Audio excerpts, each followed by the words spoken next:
Hey everybody, how's it going? Good evening. Welcome to another installment of Dead Mall. How's everybody doing?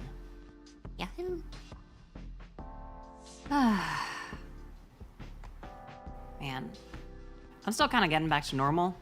I think I'm mostly there for the most part. Mostly.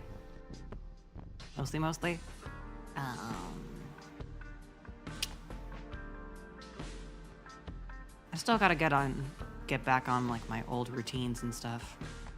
You know, exercising regularly, doing other stuff, you know, job applications, that kind of thing. Just dealing with life stuff, but I'm feeling pretty alright tonight. I'm doing okay. And I hope you guys can say the same as well. I think this next week, potentially. If not next week, then probably the week after that. I wanna just do a fuck ton of streams. Kinda depends on how I'm feeling, but I'm thinking maybe I'll just do, like, Knockout, Killer 7. I feel like there's like one other game that I started streaming and then never really finished. Parabellum, maybe. And then I wanna get started on oh my god, 100 Line, cause I've been meaning to play that, and it'd be nice to get into it before I get spoiled on anything. I am unfortunately a Danganronpa apologist, so you know. Yeah.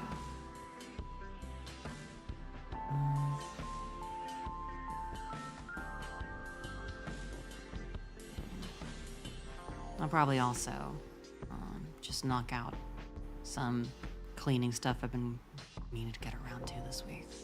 What else? Oh, I had a job interview yesterday. A second round job interview. It was a little bit nerve-wracking. Although I say that, but like,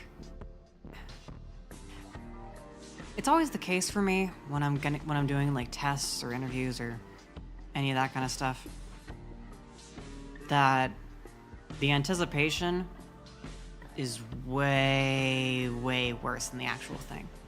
Like, how do I put this? Like, I think my anxiety and just paranoia just kind of gets cranked up to 11 in the time leading up to a thing, because I'm thinking about, okay, what can I do to make sure this goes well? What am I not doing right now? What am I failing to do? Which isn't exactly the best way to look at things, but it's kind of how I end up looking at stuff a lot of the time. And so I'll just be constantly anxious and worrying and like heart pounding about the thing as it's leading up to it, and just losing my mind. But the second the thing actually starts, and like, it's like there's obviously no more room to prepare. So I'm just kind of doing it, and I feel fine. Like, obviously there's going to be a little bit of nerves, but way, way less so than waiting for it to actually happen. It's also like, you know, if I could just start it whenever I felt like it, that would be one thing, but but because it's at a specific set time, and I can't really change it, I just have to wait. That particularly gets me, because just it's just like, I don't know.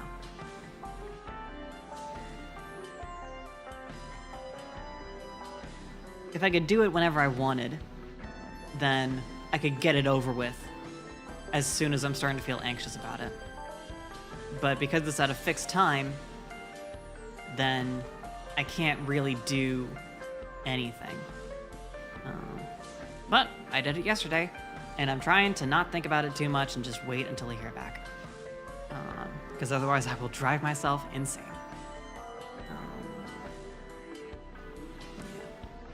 It's also like whenever I have something, test interview, whatever, I try to get to bed relatively early. Like, you should do that anyway, but particularly for me, because I will wake up at like 6 a.m., 2 hours before my actual alarm, just because I can't rest, really. Like, I might be getting like 6 hours of sleep-ish. 6 to 8 hours. But, like, I'll be wide awake way before my first alarm. Even if the actual thing is at noon or even in the afternoon. After a certain point, when my brain starts to become slightly conscious, the anxiety just, kicks in. And, like, I have to get up. And I can't go back to sleep.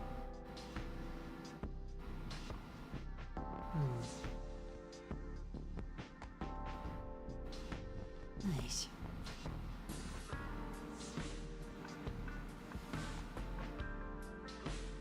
It's kind of been a weird week. Because, like,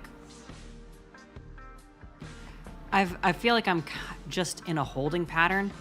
And that's kind of always been true to an extent for the last while. But especially now when I'm like, okay, job interview, and now I need to wait to hear back. Not that I'm like not doing anything, but it especially feels like I'm killing time more than anything.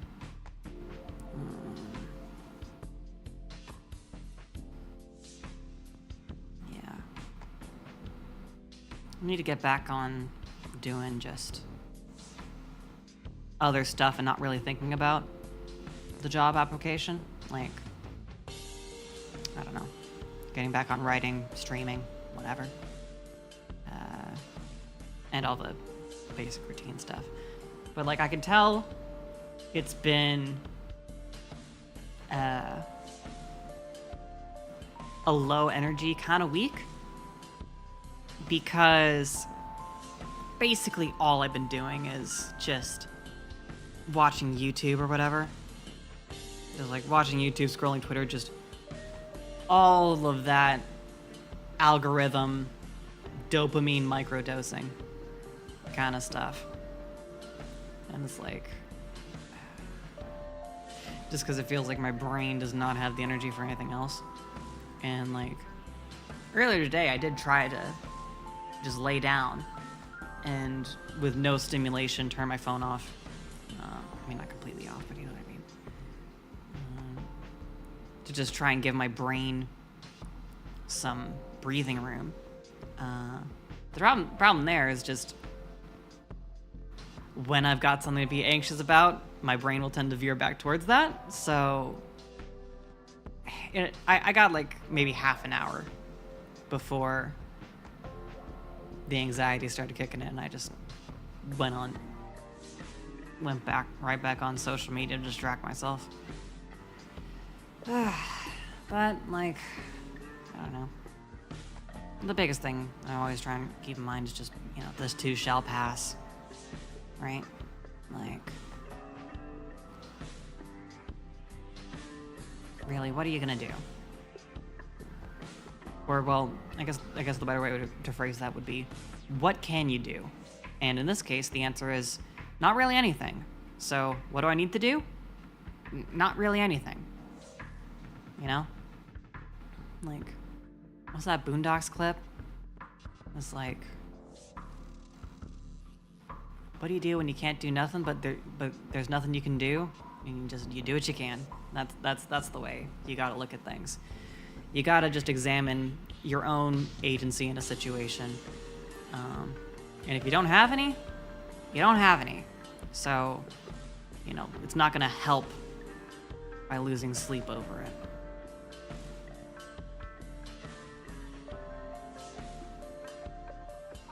Obviously, that's easier said than done sometimes, especially when it's kind of vague how much agency you really have, you know? But in any case.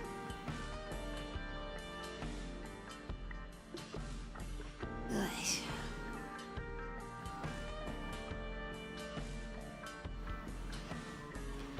I gotta start doing like stretches every day or something. Because I feel like I'm maybe a bit less flexible than I used to be. Not really like in my upper body, but definitely my lower body. I think that's probably just after effect from the accident. But also just because, God, my back is like constantly killing me. And I constantly feel like it's really tight in like the lower left side. I don't know the fancy muscle names or whatever, but some daily stretches would be good to get back on.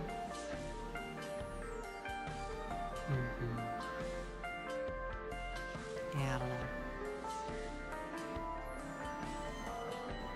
It's always funny, like, deciding what do I say when there's just no one's really arrived yet, or if there are, they're lurking. Because to an extent, it kind of feels like I'm just doing this for myself. Although I guess, I mean, streaming is always at least a little bit going to be for yourself, right? Like, if you just wanted to be in front of people, you know, go to your friends. There's always going to be a little bit of ego in a stream, I think. Whether that's like VTubing or anything else.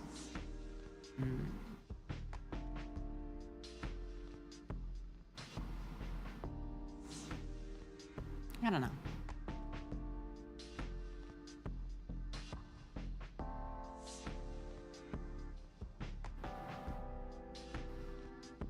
A lot of times in general, I do kind of think about like,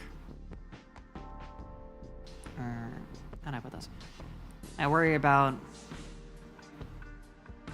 over-centralizing on myself, you know, monopolizing discussions or just kind of hoarding attention. I don't know. Just in general, like, that's something I worry about because that's something I definitely used to be a lot worse about when I was younger. Some of that is autism, but you know, that's an explanation, not really an excuse, right? You know, I may know what might be at the root of the behavior, but doesn't mean it's not a problem that still needs to be actively addressed, right? So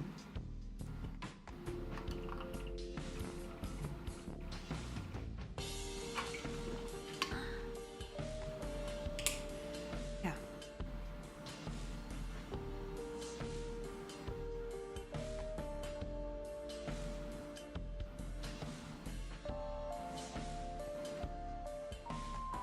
I don't know. Oh. Ain't enough. Jesus. Ain't never enough ammo. How's it going? Welcome. It's a bit of a slow night tonight, so thank you for coming by. Anything else I've been doing? I played a little bit of Deltarune.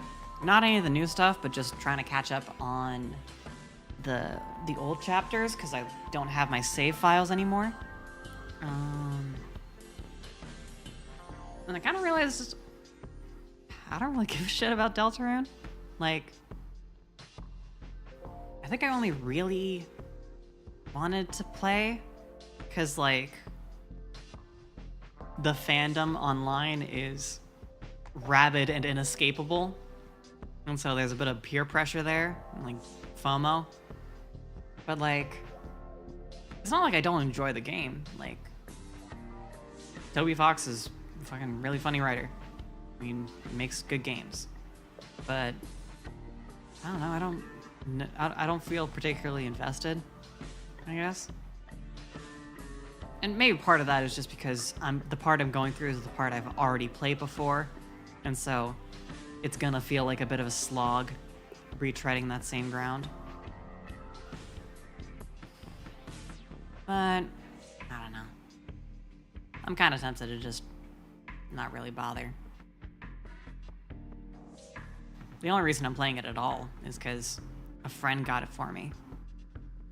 Like, I wouldn't have dropped 20 bucks on it. It was one thing when it was free, but... And obviously I don't blame him for charging for it, but I don't know.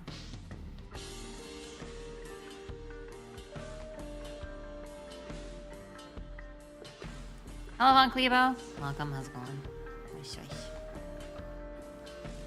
is that emote?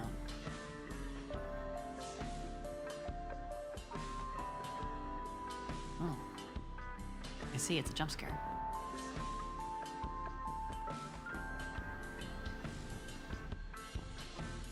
Hi.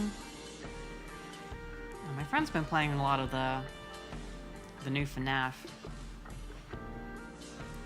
That was always funny, because, like, it seems like there's actually some interesting writing going on.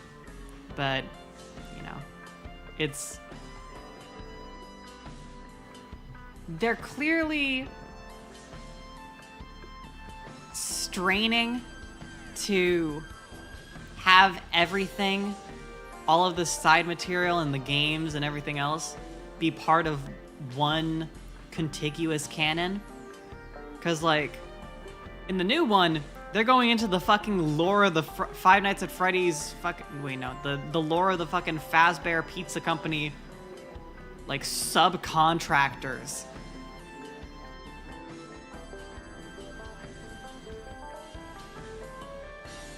And, like, making it so there's a robot that's trying to kill you, but for reasons that are completely unrelated to, like, the Ghost Children and Mr. Purple Man from the first, 4 games? Yeah, 4, because the first one was the first one, and the second one was a slight prequel, and then the third was, like, it was just Mr. Springtrap, and then the fourth was Bite of 87. Nightmare Kid.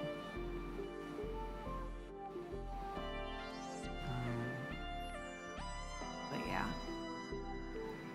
it seems like they've kind of maybe not necessarily ridden themselves into a corner, but, like, the original games were certainly not ridden with the expectation that they would spiral out into this fucking ginormous multimedia thing with, like... Hold on, was Nick Cage in the Five Nights at Freddy's movie? No, I'm thinking this...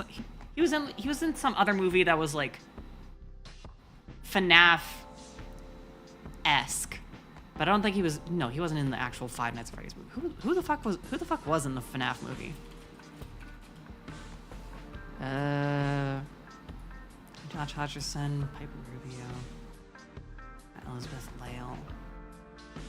I don't know any of these people.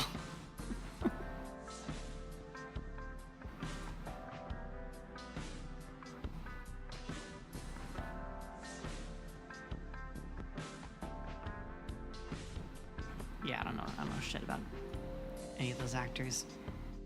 Assuming they even, like, have things they've been in before. But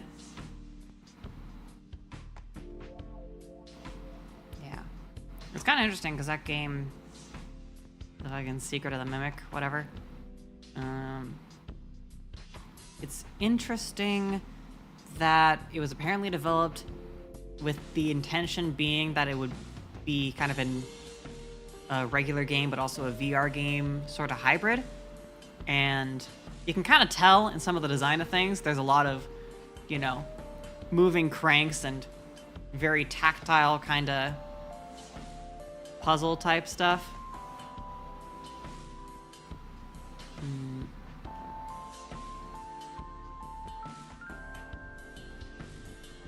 I don't know. VR gaming is like... I have to wonder how much overhead that adds to development when you're trying to split the difference between regular game and VR game. Hey, Flognut Kid, welcome. Because, like, obviously VR games have very particular constraints to them. So, like, obviously there's certain things you can and can't do in VR, particularly when it comes to motion sickness. And so, I have to wonder, just, like, obviously, it kind of makes sense if you're like a VR-focused studio, do a hybrid kind of game, because VR is a lot riskier of a prospect because the install base is so much lower.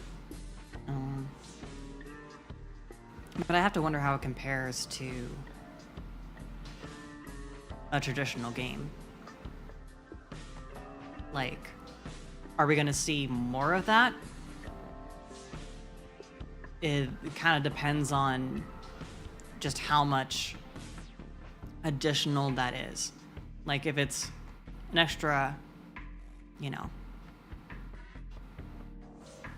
1% of the budget to have an idea of VR compatibility going forward, then maybe you do that.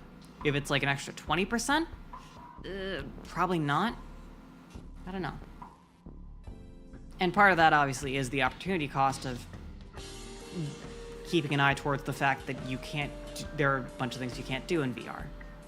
So, I think about like the chase sequences, and there's quite a number of those.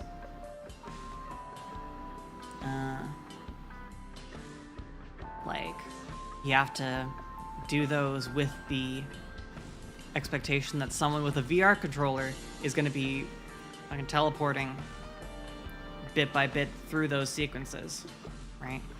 Or at least I assume teleport movement, because that's kind of the most standard in VR.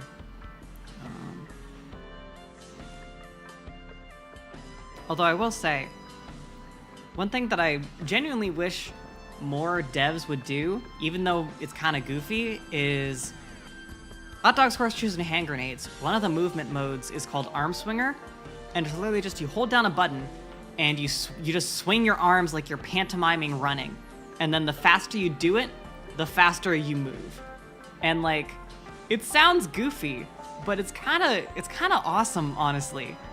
It's not that it feels like realistic or anything, but I think just having the I am doing an action that is causing me to move, that is more than just pushing a joystick with your thumb, I think that kind of eliminates the motion sickness you otherwise get with linear, non-teleport kind of movement. Plus, if you swing your arms up in the air, you jump, which is fun. If I get a VR headset again, I got rid of my old one. I gave it to a friend because I just never used it anymore, and it changed. It was one of the original Oculus Rift ones, before the Facebook buyout, and so now, at some point, they made it so that you had to use a Facebook account to even use the thing, and at that point I was like, fuck that. So I gave it to my friend. But if I ever get another one, which would probably be the PC or the PSVR 2, because they have a really good PC adapter for that, and it's like really cost competitive for the quality of the hardware that's in it, assuming you already have a game PC. If I get another VR headset, that's going to be Hot Dogs, Horseshoes, and Hand Grenades. Is probably going to be one of the first games I play. Because, I mean, you know who I am. It's me. Of course, I'm gonna fucking be all over Hot Dogs, Horseshoes, and Hand Grenades. Because, God, the gun simulation, I love the dev is plainly just as much of a gun nerd as I am. Watch some of his devlogs. He's great. He's really entertaining. Mr. Anton Hand. What a great guy.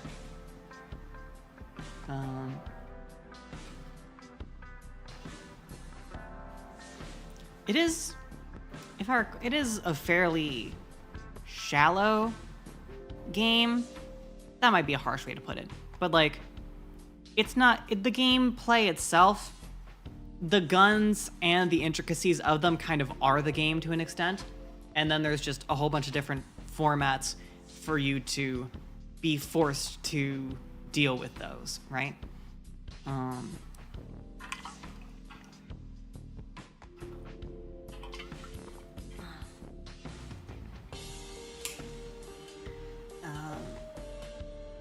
But I think that's fine, honestly. Like, that's kind of what I would want out of the game. And like, with a VR game, your play sessions are not gonna be very long. Like, I think most people probably cap out at 1 to 3 hours before, you know, they start getting real sweaty, or they start getting a headache, or, you know, even just the batteries in their headset run out. I don't know if they have one of the standalone ones, but I think it's fine for VR games to be a bit shallower in their way. It's sort of like, I feel like shallow isn't the best word for it, but I can't really come up with another one. But it's sort of like how, you know, the game design of, you know, say GBA and DS games differs from a home console game in a lot of ways, because it's designed with an eye towards the fact that you may have to just put the game down at any given time, or that, you know, you might have a play session that's only a few minutes. Not every game is completely designed around that, but most games at least do acknowledge that, you know. You don't have games like, I don't know, I'm trying to think if there's like a single player equivalent of like well, I guess an RTS would kind of be a real-time strategy game with super long rounds. Like, that would be a pretty poor fit for a handheld console. So I don't think you really saw that many of them. Plus, I mean, RTSs are more of a PC thing anyway, but I mean, that could be also reflective of the fact that if you're at a PC, you're kind of just locked in. I don't know. Give me 2 seconds. I'm gonna open up the blinds because there's a really pretty sunset out right now.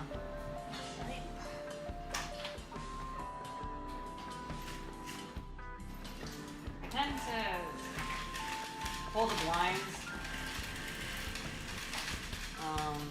just because my computer is right next to the whole balcony, and there's just like glass doors, and so during the day there tends to be a lot of glare on my monitor, plus it gets really hot because I don't know if you noticed, it's been really fucking hot lately, especially in like the south, or I don't know, like the west coast, southwest, Four Corners region, whatever. You know, it's pretty fucking hot. So I tend to keep my blinds drawn, but the view is actually really, really nice, especially during like sunset. Sunrise is on the opposite side of the building, but sunset, like, hang on, I got a really good picture the other day. Nah, you can't dox me from this. Okay. Let me download. Grab this.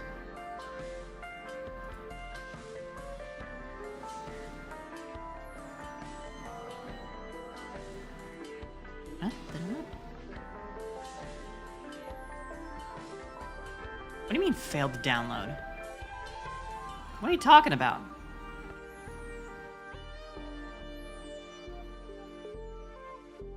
There you go, Jesus.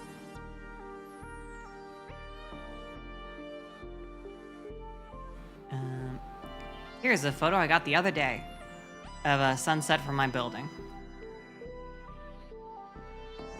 The whole moving situation, gigantic pain in the ass. But, you know, this new unit is definitely kind of an upgrade, so we take those.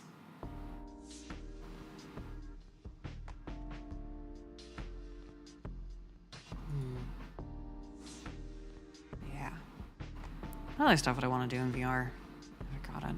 I guess I'd probably do VR chat. Those... I did not realize how expensive those, like, full body tracking setups were. Like, my god. Like, the Mokopi ones, I think those are specifically Sony made. Those... What? They're like 300 or something ridiculous?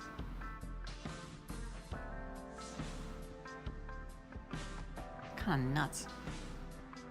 VR is definitely an expensive hobby. I think in terms of the hobbies I'm interested in, ranked in terms of price, it would be like computer hardware and then guns. Actually, it's not much of a ranking if there's only two things in it.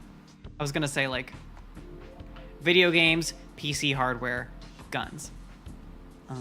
Thank God I'm not into cars, because holy shit, cars are fucking expensive.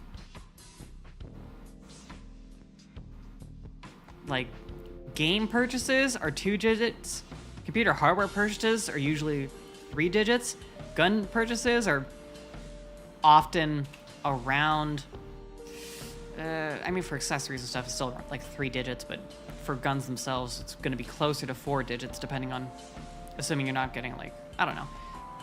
It depends on the gun, but for some of the more obscure historical stuff I'm interested in, definitely closer to 4 digits. And then cars are like 5 digits, obviously.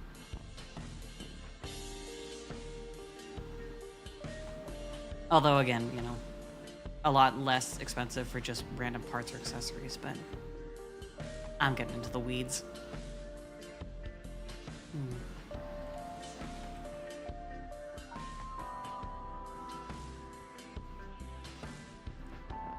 What else? Still been playing a decent bit of Final Fantasy XIV. The Nier raids are fun. I mean, it is kind of fun just by default, the Alliance raids format, because you've got 24 fucking people all crammed in one room fighting a boss. It's kind of hard for that not to be at least a little fun, you know? And also, just in general, God, I fucking love tanking in Final Fantasy XIV. Playing Dark Knight in F14 just awoke some tank urge within me. Because, like, I don't know. I enjoyed the game when I was playing DPS, when I was playing, like, Rogue Ninja.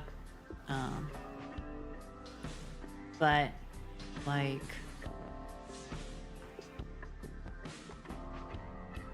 How do I put this? When I was playing DPS, I didn't feel all that engaged with what I was actually doing. Like, I felt like I was playing my damage rotation much more than I was really playing any given boss or fight or anything. Like, unless I was standing in the big orange danger cone and I needed to fucking swoosh right out, I didn't really need to pay attention to any other aspect of the situation. And I guess, like, positionals were also a thing, but, you know. And some amount of that might have been, just the fact I was only going up to level 50, so the content was not as complicated as it would eventually get. But even then, I still think that I enjoy tanking a lot more because you are the pace setter for your party. And you have to, your damage rotation is a lot simpler than a DPS. There's a lot less to keep in mind, but you still have to, it's not that it's easier, it's that the complexity is in a different place. Because instead of having to focus on a complicated damage rotation, you're instead focusing on, okay, how many guys are there? Who is charging up an attack? You know, do I need to use mitigation? What's my health at? How good is my healer? If I do a big pull, can I trust my healer to keep me alive? Or should I keep it smaller for their sake so that we don't all fucking wipe? You know, that kind of thing. And I like the way that feels a lot more. Because it makes me feel like I'm actually playing the game and engaging with the content in more than just a superficial, okay, thank you for pulling the boss, I'm going to stand behind him and hit my buttons kind of way.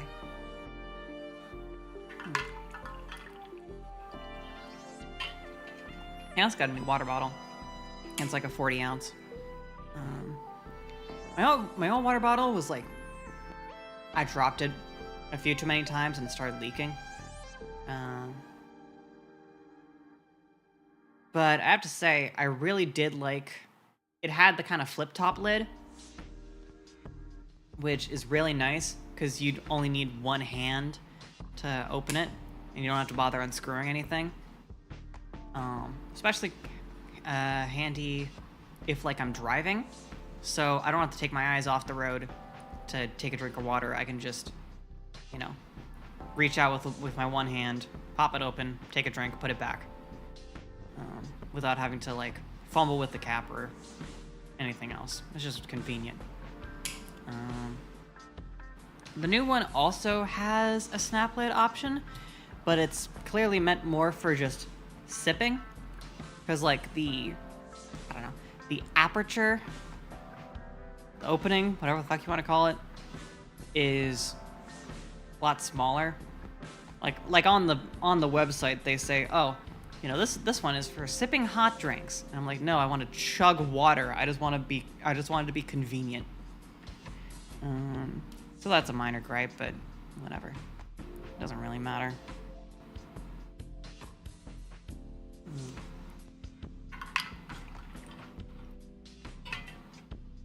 It is, my old one was like a 20 ounce, this one's a 40 ounce, which is nice. It's less refills. Although, obviously it doesn't fit in a cup holder, but I got like some, like a cup holder extension off Amazon. It's just like a little thing you stick in there and then it juts out and there's like a cup holder too sticking out the top of it.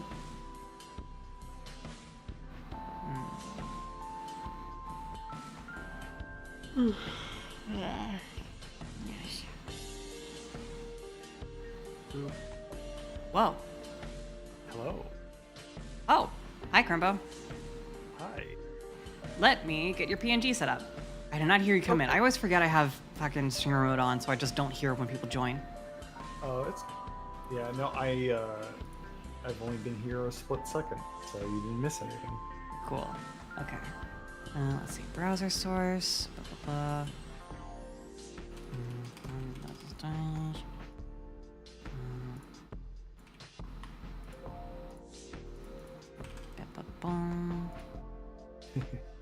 Von Clebo, I know Von Clebo. We love Von Clebo. Sounds like a fun vampire. Von Clebo. A little bit. Let me turn you up. You're a little quiet, I think. Okay. Okay, that should be good. Wait. Sometimes I talk away from my mic and then I get quiet. Mm-hmm. How have things been going? What have you been up to? I've been a bit of a holding pattern this week, but like I had a job interview yesterday. Okay, cool.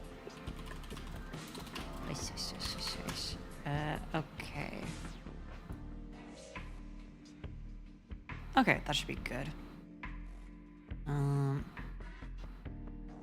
Here, I can get something more appropriate where I'm not just ahead. Yeah, that might be good. Let me see what I have. Yeah. Yeah, I got you covered. And then Shivaru, you get closer to the... Oh, no, that's too small. There you go, I'm a little guy. You can put me anywhere. Fucking Mr. Fall Guy. Exactly.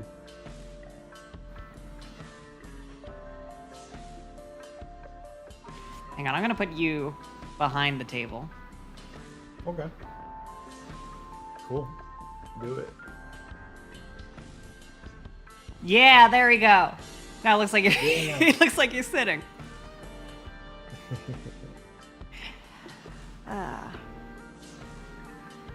it a snap us down. Hello, Crimbo. Hi. We have not interacted that much. We've we've been ships passing in the night on Denny's a Pretty lifetime much, ago. Yeah. No. Yeah. Pretty much. I can tell you this. Today, my car doesn't have air conditioning. So it's really hot, but I drove for like 45 minutes there and 45 minutes back just to buy my first grill. So I bought a grill today. Fuck yeah! Yeah. And you know what I saw? I was at this community hardware store. It's just like a little community thing. They had everything there. Yeah. But they had these tiny little guns, and I didn't know what they did. And I wanted to investigate, but I had to check out, so I didn't get to look at them. But they look like little rifles. And how little? I'd say they were about a foot long. They're like little mini replica rifles that it looked like on the advertisement they did shoot something. I'm like, did they shoot salt so you can kill bugs, or do they I like, have seen some of those like salt guns. Do they look like colored plastic like Nerf guns or what? No, they look like little replicas. They look like real little like tiny versions of like hunting rifles or something. Interesting. So they were like realistically colored and stuff. From the packaging, yeah, that's what I saw. So I was like, what are these? Like, I was just curious. Yeah, my best guess, I don't think it would be salt guns or anything like that. Because anything that would be like a non-firearm kind of application, I would expect not to look like a gun at all. Yes, they would keep it looking like a water gun or a Nerf gun, just so because you don't want people to think you have a gun if you don't have a gun. Yeah, no, exactly. But they were so tiny that, they weren't tiny, but they were small. I don't know. I'm looking it up now to figure out what it is. A small gun the size of a tiny gun. I mean, maybe it was something like this. Here, I'll link it to you. Okay. I'll put it in stream chat. Sure. Maybe it was something like this. Metal 1 to 2.5 scale. Huh.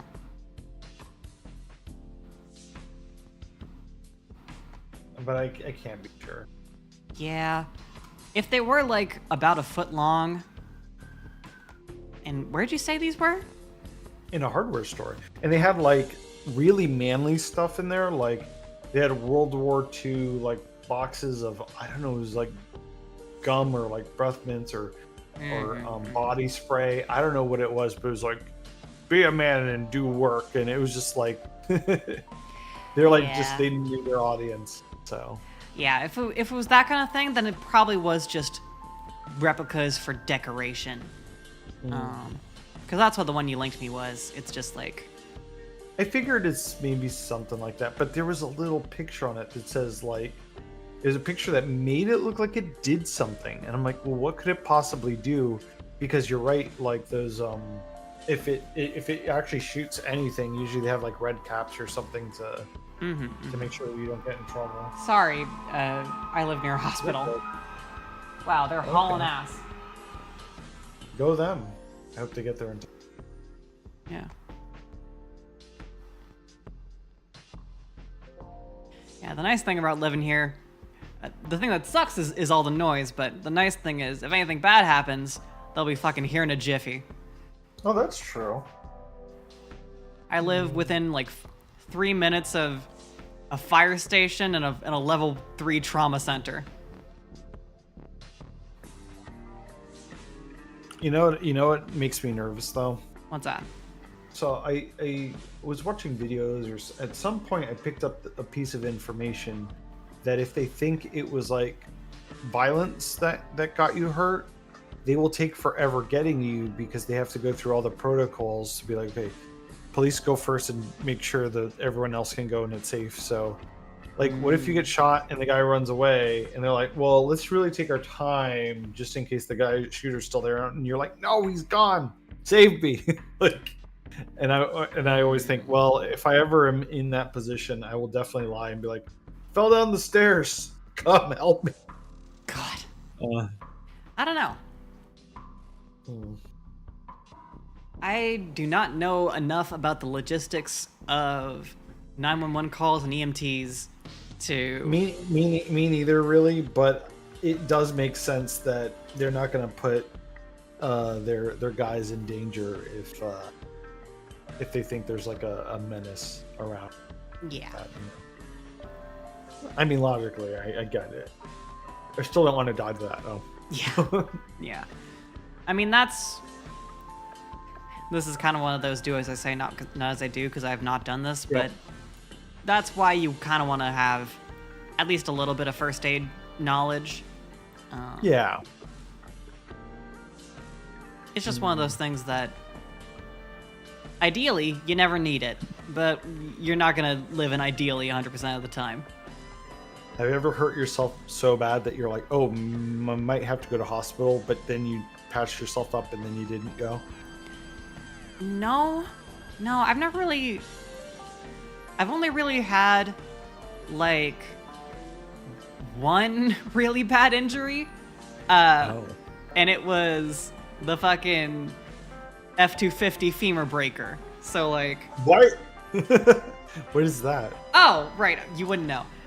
So a few years ago, drunk driver hit me head on, car wreck, and broke my femur. Oh. And it took like 1.5 years and 2 surgeries before I could walk without a cane. Oh man, that sounds brutal. Yep, but it was inopportune. Put it that way. Was there any kind of compensation or anything? Like, I had uninsured motorist coverage from my insurance, yeah. which they really covered me. Fucking props to USAA. But like the other guy, the actual drunk driver, he had no license, no insurance, no plates, and they took him to the hospital and he fled from the hospital. As far as I'm aware, they have no fucking clue where he is. He's never been like found or charged or anything. He just got out of there. He vanished like a whisper in the night. You had to run in with a ghost and survived. That's kind of impressive. Yeah. The thing that fucks me up about it is that like anytime I tell the story, people assume, oh, you must have been driving at night. It was a drunk driver. No, it was 2 PM. I saw a dude crash into an apartment complex, like into someone's garage. Like he just plowed into it, and it was like 2 PM. Like there are no hours you're safe when they're that drunk. They're just like, they don't care. No, they're trying to numb the pain. Or they just don't give a shit. It's hard to really say. Yeah, I don't know. I feel like they're trying to get away from it because I don't understand why you would drink that much unless you were like hounded by something, you know? Yeah, but like on the other hand, you know, even then you have to be you have to know that you're a danger to everyone else around you in that state. you would like people to know that, but they, Yeah. I guess I just say whenever I see something like that, I'm like, oh, that person's got like main character syndrome. You know, like when they just cut you Yeah. off and no lights or anything. I'm like, okay, they think they're a main character. That's what their issue is. Yeah. Hey, hi, Cyber Sons of YDK. Welcome, welcome. Uh, I've kind of come to a conclusion about other drivers after having driven for a while, and like every time you talk to someone, if you're like in an Uber or whatever, or like anyone who's visiting from out of state and like driving, Yeah. anyone who's not from where you are will be like, man, the people here fucking suck at driving. But for anyone Yeah. who's left your state, they'll go, man, the people everywhere else suck at driving. And so I think the situation is just everybody everywhere is bad at driving. It's just that different regions have different dialects that you get used to your dialect of bad driving. So you're right, because like if you drive in New York City, it's incredibly aggressive. And if you take someone like that and you put them in like you know, a more rural country kind of place, they're like, everyone's so slow, they don't move, they're just like Yeah. they're like cows who don't even know what's going on. And like, no man, it's just a different vibe. Like chill out. Like just you don't have to wade through traffic. And then the opposite is like you take someone who's out from the country and you put them in the city and they can't handle it. It's like, they're like, this is so stressful, I can't. Yeah, exactly. Yeah. I think like one of the biggest examples of that, Hazupico, thank you for the follow, welcome, is I visited China for a week or two. How much? I think it was 10 days when I was like in high school. Why? Cause it was a trip that was kind of sponsored by the school. We had like a sister school in China. Interesting. And I actually studied Chinese in high school. I barely remember any of it now, but that's what I was doing at the time. And so it made sense. And also just, it was an enriching experience. But the thing that we pretty much immediately observed when we were on our like tour bus, whenever we were being taken anywhere, like, holy shit, it's every man for himself there. But like, yeah, it's every man for themselves, but like nothing, there's like very few accidents. Like, it's just chaos, but everyone just kind of intuitively understands it. And it's somehow, despite everyone driving like a maniac, they just all know what one another is doing, and there's no accidents, and it's actually really efficient. That's crazy. And so like, I think that's kind of common across a lot of Asian countries, and I think that's where that stereotype of like Asians are bad drivers comes from. It's not that they're bad drivers, it's just that they're used to a very different style of driving than we have here. Different game. Yeah. I get that.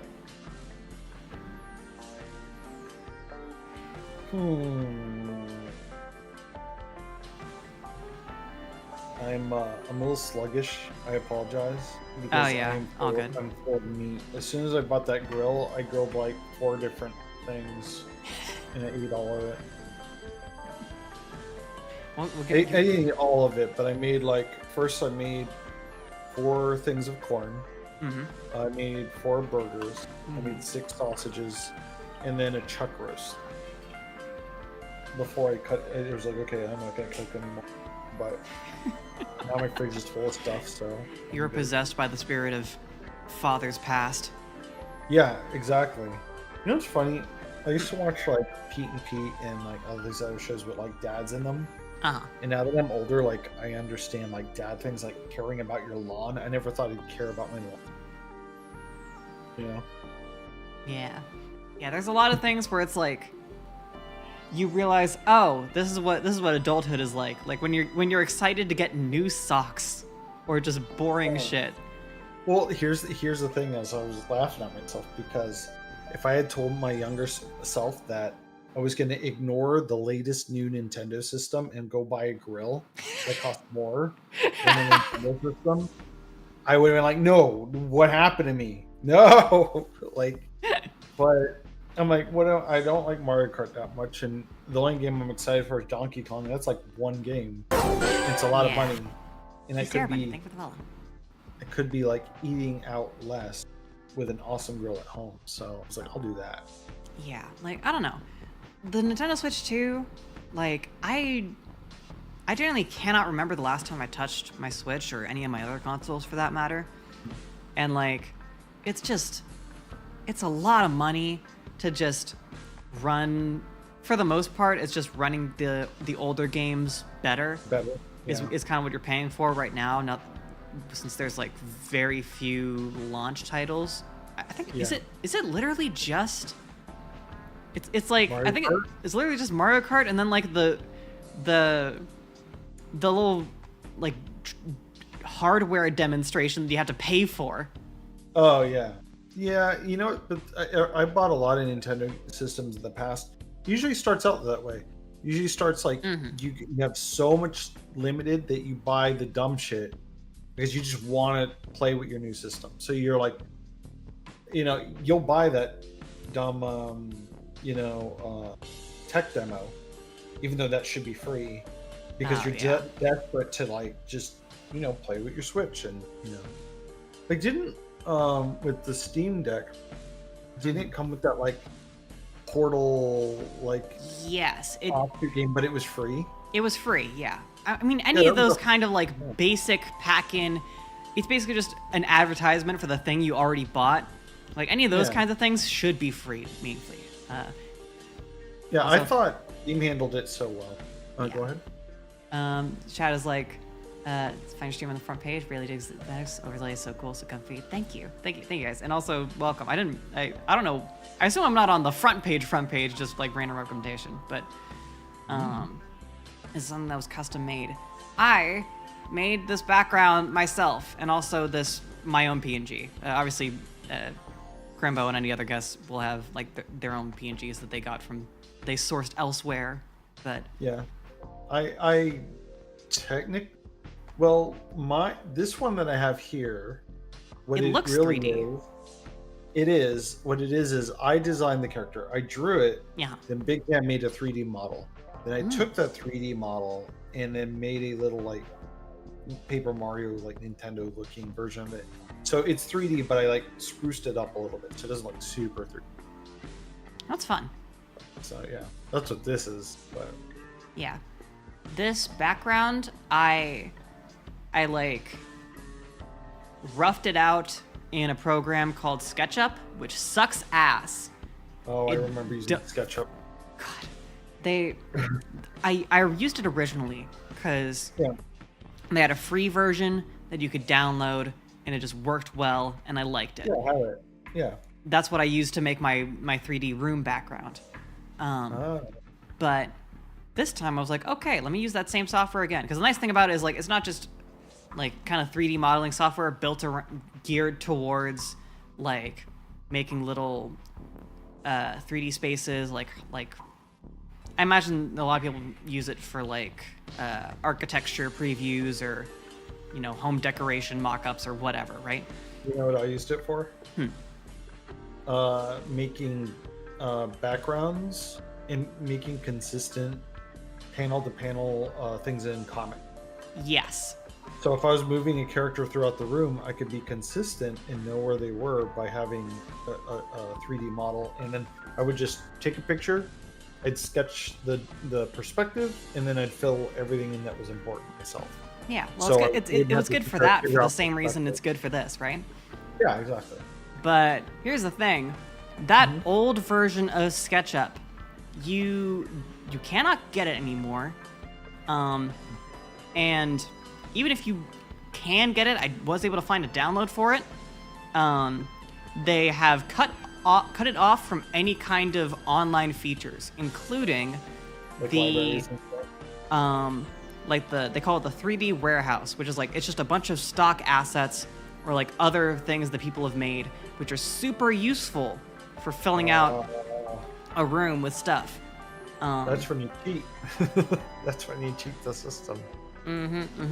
But like, you could theoretically. Oh no, right. I tried going onto like the online interface for that 3D warehouse and like downloading the file and then importing it, but they don't let you import things from a newer version of the software. And so basically you're shit out of luck if you try to use the old offline version. They still do have a free version, but the only way you can run it is in your browser. So it sucks ass and it runs terribly. Man, I'm tired of companies making problems so they can profit off it. Like, this wasn't a problem before. You had to make it a problem so you could make money. Like, ugh.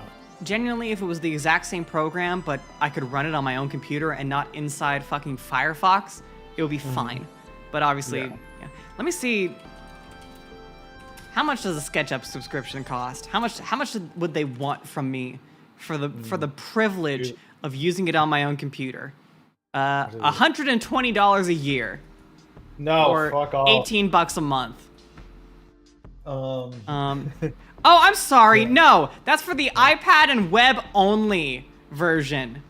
Oh boy. For the version that lets you download a desktop application, it's $50 a month. Is this $350 a year. Is this Google? No, this is... Who is this? This is... It's Adobe. It's a Trimble. Whoever the fuck they are. Ugh. I think get fucked. I'm not paying any of that. Yeah, no. So I put up with using the shitty browser version to rough things out. But it sucked, and I probably won't do it again if I did something like this. But... I guess at some point you could just learn Unity and just do it in Unity, I guess. Well, that's what I ended up doing, was Oh. I roughed things out in SketchUp, but for the actual final thing in terms of like lighting and getting the good angles and stuff, I bring it into Unity. Ah, okay, that makes sense. And I eventually realized that I could download those assets off the 3D, like the stock 3D warehouse library, and just import them into Unity directly. I didn't need to do it all in SketchUp's own software in the first place. Yeah. It's still kind of a pain in the ass because it doesn't quite import the textures right. You have to like manually reassign stuff, but probably less of a pain in the ass than dealing with their fucking buggy browser slow shit you can only save to the cloud software. So but yeah, roughed it out in SketchUp, moved into Unity, and then I got a bunch of friends and stuff to contribute the graffiti all over the ground. I asked everybody to just like, I asked a bunch of people to just I think I remember that. Yeah. Did you do one? It should be in here if you did. I don't think you did. Probably not, because I've been so busy. I haven't been able to keep up with anything. Yeah, and anything like, you know, people have asked me little things like that, and I'm like, oh, that sounds cool. And then I like, you know, just, you know, what's it called? Just keeping alive, doing everything I need to do. But things are chilling out, so I'll have more time for little things like that. Yeah. But yeah. A lot of the stuff in the background, some of it is 3D models, but a lot of it is also just 2D PNGs. Yeah, that works. Yeah, it's a really convenient way to do stuff. It also gives a bit of a Danganronpa vibe, which... It does. Yeah. I thought this was from a game. Like, I was just like, oh, it looks like it's straight out of a game. I don't know what game. It looks, you know, usable for that. Yeah. No, I'm very proud of how it turned out. You should be. There definitely was some V3 inspiration with the kind of overgrown aesthetic. But yeah, one of my friends did mention the idea, suggesting like to turn this into like a VR chat world, but that would be kind of its own thing, and also like the graffiti is it's kind of floating above the ground and tilted at an angle. It's biased towards the one camera that this scene will only ever be shown from, and so I see it. there would have to be a lot of like rejiggering to. Okay. Yeah. And you made your own PNG? Mm-hmm. Yeah, I drew it myself. I appreciate the lower jaw animation. Yeah. You know how people like never bother with that? I always do it. It also blinks. Yeah, you gotta have blinking. Like if you're gonna do mouth animation, you might as well do blinking. Not that hard. How many frames is your blink? Do you know? I think it's just 2 frames, just open and close, and then the mouth is, I think it's 4. The mouth close and then 2 frames opening. Can I show you my other one that? So I didn't draw this one, but I animated it. So I Sure. I got a permission from Kafun, and then I just did all the. But like, Oh, that's fun. yeah, because I was like, oh, I can edit this and make it a full thing. But my blink, all my blinks are usually 4 animations. It's about to close eyes, closed eyes, about to open eyes, open eye. And that works pretty good. Yeah. That makes sense. Yeah, I I got idle. this. Sorry, go ahead. Oh, I'm just saying I have idle animation, like a little bit. I got this from. Oh God, I forget. What's the guy's name? Like Scott Falco, I think. He's like some YouTube animator, but he had some video about like a new way to do a new kind of VTuber, Toon Tubers or whatever. And so the idea was, you basically just cycled through a few sets of poses with different animations. Yeah. But that kind of gave me a guide for like how to animate the mouth, because it's like all the way open, close. I don't remember the sequence, but it's some particular sequence that makes it look really good when I'm just continually talking. Yeah, it looks good. So what I usually think is, when you start talking, you want the mouth to immediately open, but then you want it to like have like 2 or 3 frames of closing. So you know, it doesn't look like a Muppet going, yeah. And so yours has that where you talk, immediately your mouth is open, but then you start having these after animations that make it look more organic. Gotcha. Well, thank you for the follow. But the other thing that's nice about this is entirely in OBS. I have no other software running for this. Oh, okay. Yeah. I my PNGs usually they're all in OBS, and what I'll do is I'll separate the head from the body and the arms and stuff, and then put them on filters where they bob up and down just gently, you know? So like the head, it'll look like the chest is breathing a little bit. That's usually what I try to do. Yeah. I have the mouth as a separate overlay for like it just pops in. There's some filter you can get. I think it's part of like the Move filter package, where it's just like you attach it to your microphone and it triggers at a certain volume threshold, and so you can tell it to enable a certain filter or toggle visibility on a source or whatever. But it just makes it so you can just handle it automatically within OBS without having to run anything else, which is nice for stuff like this or for like my cozy game scene.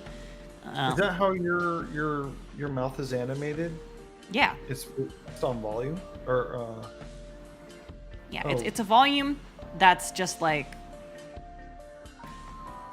here. Actually, I can show you if I go into the composite for this and move stuff around.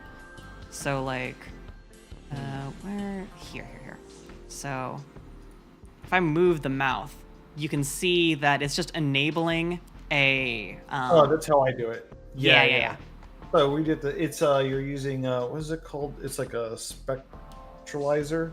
Spectralizer. No, It's it's like like super dead basic simple. It's just like it's literally just going off the volume of my volume reader, and yeah. then the mouth is in OBS. It's a fucking automatic slideshow. For me, it's the way I remember doing it is you have the volume bars and they go up the louder they are. Yeah. You turn them all to white. You turn the whole thing white, and then you crop it. And then you put a mask on it. And so whenever the white Oh shows up, it switches images. my god, you're What? using you're using the fucking volume meter as an image mask. Yeah. Holy shit, that's Crazy. so unnecessary, but I fucking love it. That's so Okay. funny. That's how I learned how to do it. So Holy that's shit. that's how I always do it. And so yeah, like the little thing, I crop it and then image mask and then with a separate animation. That's jank as hell, but it's genius. Wow, I would have never thought of that. I just found a video a long time ago, and that's like I learned one way to do it, and I've been doing it since. Holy shit. That It doesn't take that long, so I'm like, I could learn another way. No, but these are fine. it makes sense. It What I have works. is just on my mic. I have yeah. There's a plugin called is literally just called Move Transition for OBS.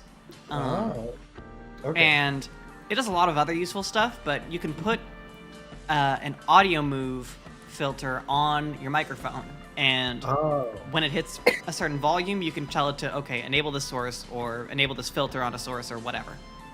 Oh, okay, cool. No, it sounds like I'm sure I should play with it. There's probably some things I could do, but I think when I first got into VTubing, I spent like 2 years figuring out all these like cool little tricks and doing everything and making a whole like card system for people to redeem stuff. And then when I got tired, especially because OBS, Twitch, and Stream Deck kept updating. It would break my shit. I would make a whole elaborate thing that if I push a button, all these like sources would play in this time, and it would make it look like whatever I wanted. And then I'd go back to it and it goes, we don't know where your sources are, and I have to go plug in the sources again. And I have so many that I was like, this is exhausting. I don't care anymore. So like I've lost like my drive to make like really fun new stuff. So I just make talking PNGs. I have like 6 of them. It's like what I do for fun. I find that nowadays, as long I wait to update until I know that all of my plugins like have updated or will just work on the new version. And I find that nowadays OBS, like as long as you get the filter, get whatever plugin installed again after the update, it'll just kind of automatically fix itself for the most part. Okay. Maybe I'm thinking of like just taking a weekend to just go in and fix everything and see if I can get like up and running again, because like it was nice having all those toys, Yeah, I'd like to do some. It would be fun to do some of that kind of stuff for like I don't know. One of my friends has a redeem where it's basically just a gacha where they just roll a random character and just like comes up on screen. I think something like that would be fun. Or just like one idea I've kind of wanted to do as a small project.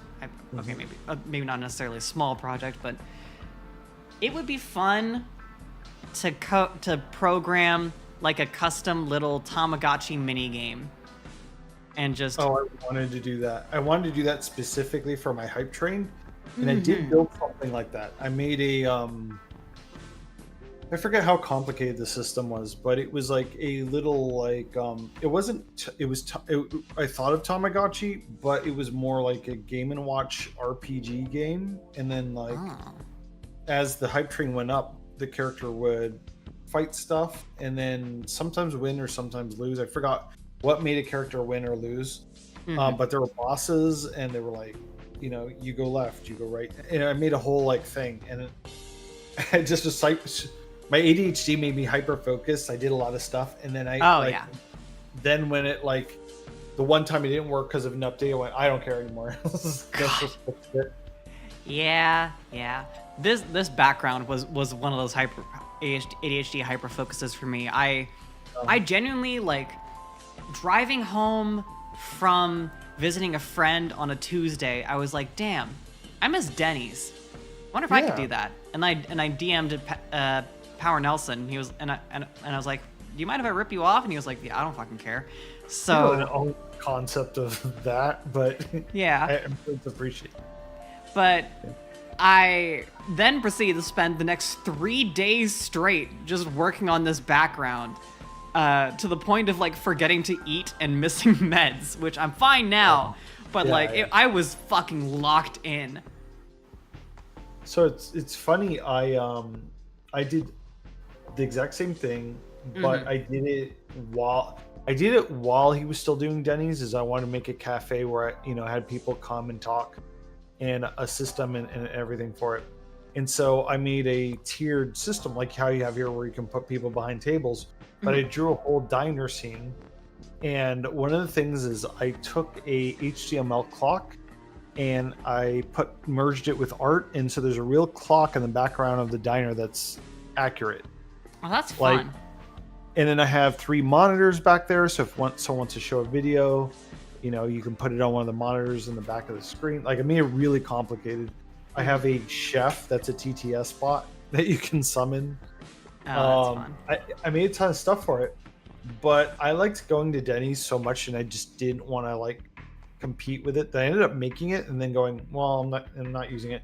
And so now that I don't know if he's just not doing Denny's or if he's taking a break, but I'm trying to do it on Fridays once in a while, just and if people show up in my chat, I can drag them in and say, okay, you can come hang out. I think for Nelson, I think he's just. I haven't really talked with him about it, but I have to assume he just doesn't have the bandwidth for it these days. That's what I think it is. That would be my guess. Yeah, it's not like he went on a formal hiatus or anything. I think he's just busy and or tired. Yeah, no, I don't blame him on both those things. But Yeah. I think this kind of thing is really cool, and Yeah. I think it's healthy for the space. Oh, for sure. For people to talk and just chill and. I really liked having Denny's as a no pressure, just hang out. That I could just relax and just hang out and just be social for a little bit for as long as I wanted to. And some nights it was fucking jam packed, and some nights it was literally just me and him watching fucking Hitomi Tanaka or whatever. But like, it was a nice space, and I missed having that. And so that's kind of what gave me the drive to want to do my own and like just make that space for me and my own friends. I'm glad you did. And also just like the setup for it was pretty involved, but the actual thing itself is not very high effort to put on. And so I'd wanted to get more consistent about streaming on a regular basis. And so this is something I can do every week. Assuming I don't have an apartment fire like I did a few weeks ago. Right. But something I can do every week and just not really have to premeditate it in any kind of way. It's a nice kind of 2 birds, 1 stone.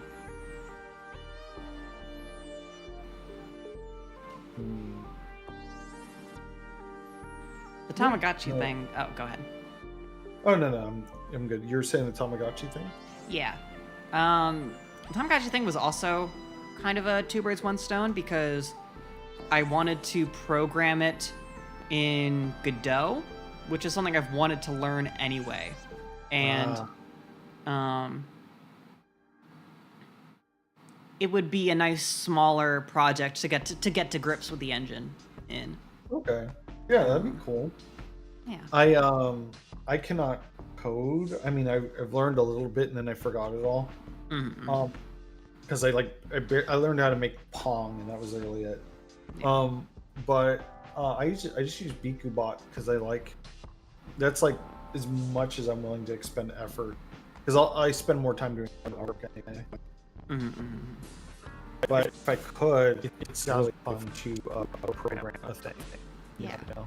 Yeah, like a on-stream game for people. Yeah. The art is harder for me. Like, I think in terms of the things I'm good at, like, in terms of creatively, like, Yeah. I don't really consider programming creative work. It's more of a technical skill in a lot of ways. But the design of the programming. Yes, game design is its own thing. Yeah. I can't really rank game design among my creative skills just because I haven't done that much of it in practice. For as many fucking YouTube video essays as I've watched, but like, I think you can design a game and not actually make a game, and that still kind of counts. that's true, but it's one of those things where you really have to see it in action to actually, know if what you're designing works, right? Yeah. Yeah. But anyway, long way to say that writing is probably the biggest thing I'm most comfortable with and most confident in my own skill at when it comes to creative work. And then like below that would be art. Okay, cool. Where like I drew my own model, I draw my own PNGs, or I draw some of my own PNGs, but like it doesn't come as naturally, and I can sense my own limitations with it a lot more. Like doing more dynamic poses, anatomy is tough. Environments, I can't draw environments. That's why I did this in 3D. Is just because I can make a 3D scene look nice. I couldn't draw this. Well, you could always trace this. Yes, but that's what I did. At that point,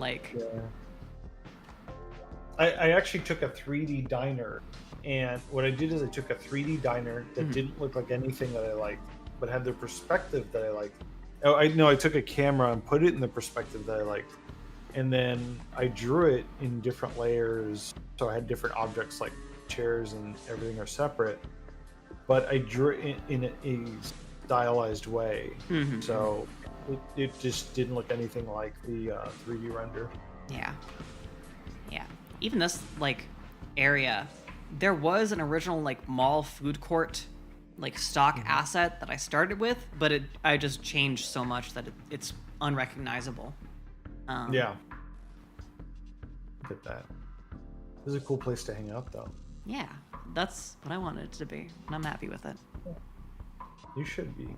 I think I'm actually gonna pop off only because I'm so full of grilled meat and I want to lay down for a bit. Oh yeah, go nuts.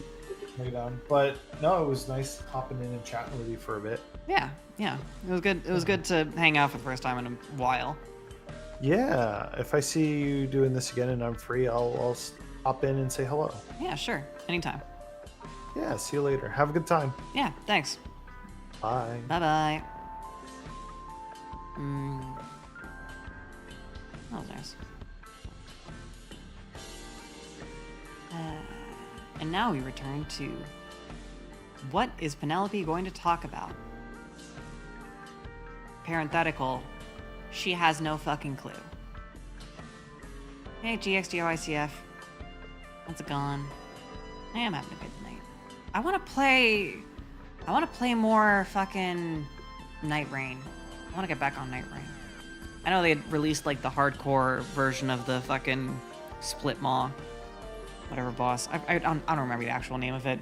I just keep calling it just like Split Worm for Silent Hill 3. But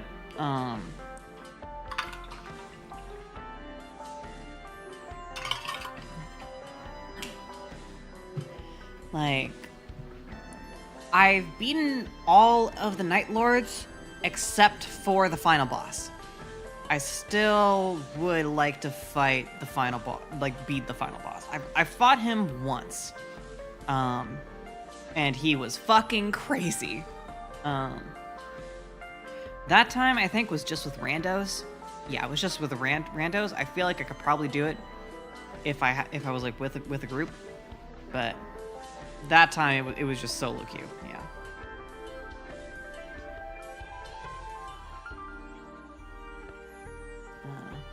I'm sure there are like other people who like want to do it as a stream, but like I don't know. Asking for collabs and stuff, I always feel it's hard for me to. I shouldn't say it's hard for me to do. I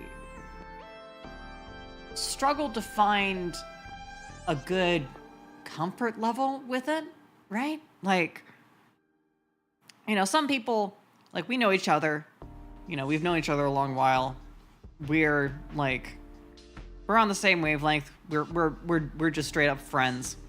Like, obviously, if I wanted to ask like Kai or Koopa, hey, you want to do a stream together? That would be like no sweat, right? Or like Pokey or Pecan, any of them. But if it's someone who I don't talk to as often, right? Or, you know, we just haven't interacted that much, that makes it feel a bit harder to like come right out and say, hey, you wanna do you wanna do a thing together in front of an audience, right? Because like to some extent, you know, you don't know if you have any kind of, I don't know, on-screen chemistry, but also just, you know, it's, how do I put it? It's like, I don't want to say it's somewhat personal, but like, hi, Paulo Oker. Oh, hey, Angler. How's it going? What's up? Hey. Let me move you. Talking about? I was just talking about the social difficulty of asking about collabs. And like, yeah. Yes. Because like, with people I'm already friends with and like know well, it's like, obviously that's easy.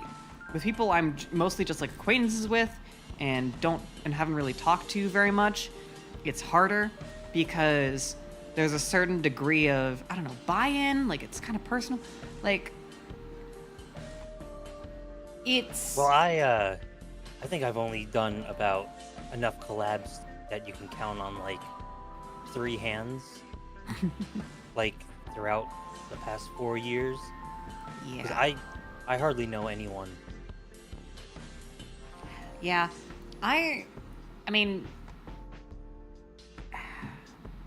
I guess this kind of counts as a collab, but I don't really think of it that way because it's not like you and I are going to play a video game together at this time and we're going to stream it together on our channels. It's just like, I fucking made a Discord server. I'm gonna stream once a week or so. You can hop in if you wanna. Like, it's a very different dynamic, right? Yeah. But like, when you put someone on your stream, it's kind of like you're kind of endorsing one another. And so, at least in some sense, or just at minimum thinking, saying, hey, I think this person is cool. And so, it can be a little nervous, or nerve-wracking, or, I mean, that's maybe too strong a word, but like, there can be some apprehension about like collaborating with someone you don't really know that well, because, you just don't know them that well, and you're not really sure how that might turn out. Yeah. It can be intimidating, make you anxious, yeah. But the biggest thing I find is that it is the hardest times I have when asking someone, hey, do you want to do something together, is if they're significantly bigger than I am. Like, I don't think I'm the type to, like, come to someone just, like, clout chasing, trying to mooch off of them. But I also... How do I put this? Like, I have that doubt in my mind that, you know, maybe is that some kind of subconscious motivator for wanting to reach out to this person? Like, yeah, you think they're cool, but do you think they're cool because they're popular? Or, like, they have an audience? And I don't know. I'll put it to you like this. The person I've collabed with the most is Koki. And I just think that me and her just get along really well. That's I true. think that's all there is to it. That's fair. That's fair. So, I mean, if you enjoy the same things, you could at least try to reach out on that front. Yeah. The other problem, I guess, is that, like, I just don't tend to use Twitch very much as a viewer. And so with a lot of other like VTubers, I don't tend to, like, watch very much of their streams, if any. And so I don't really know how they are from an audience perspective. And, like, I might have some sense of them from, like, some, like, brief interactions, some, like, just whether that be clips or just passing by one another on Denny's or whatever. But, like, yeah, my watching has gone down a lot this year, yeah. especially since getting the new job.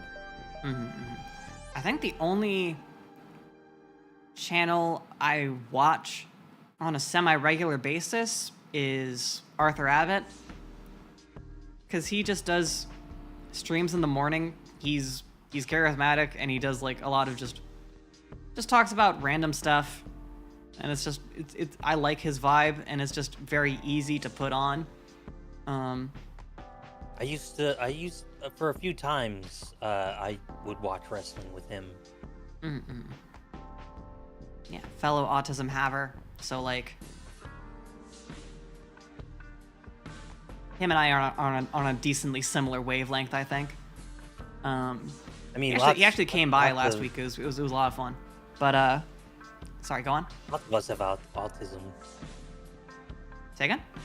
Lots of us have autism. That's true. VTubing is probably a particularly autistic hobby. Now, if there's only just some way to turn that into a hive mind. True. But no. I think kind of part of it is, like, I have the same kind of,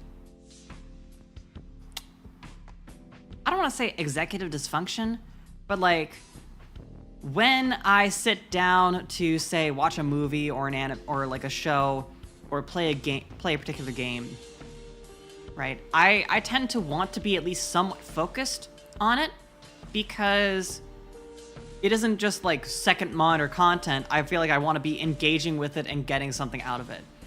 And I tend to have the same mentality about a lot of Twitch streams. I want to be, like, active and engaged if I'm going to be watching a stream.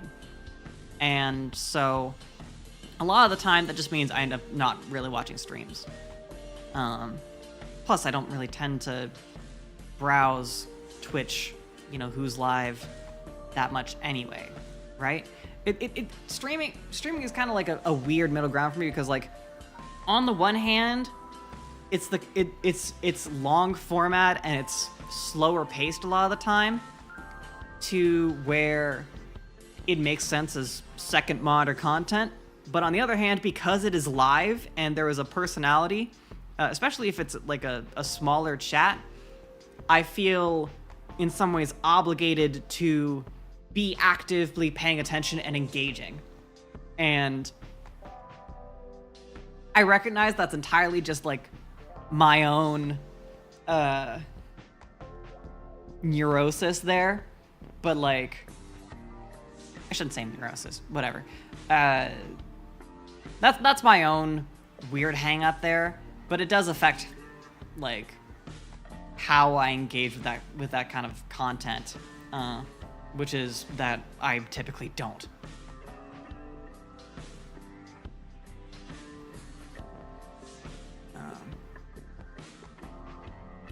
Yeah. Also, hi, welcome, Hive Melissa's welcome.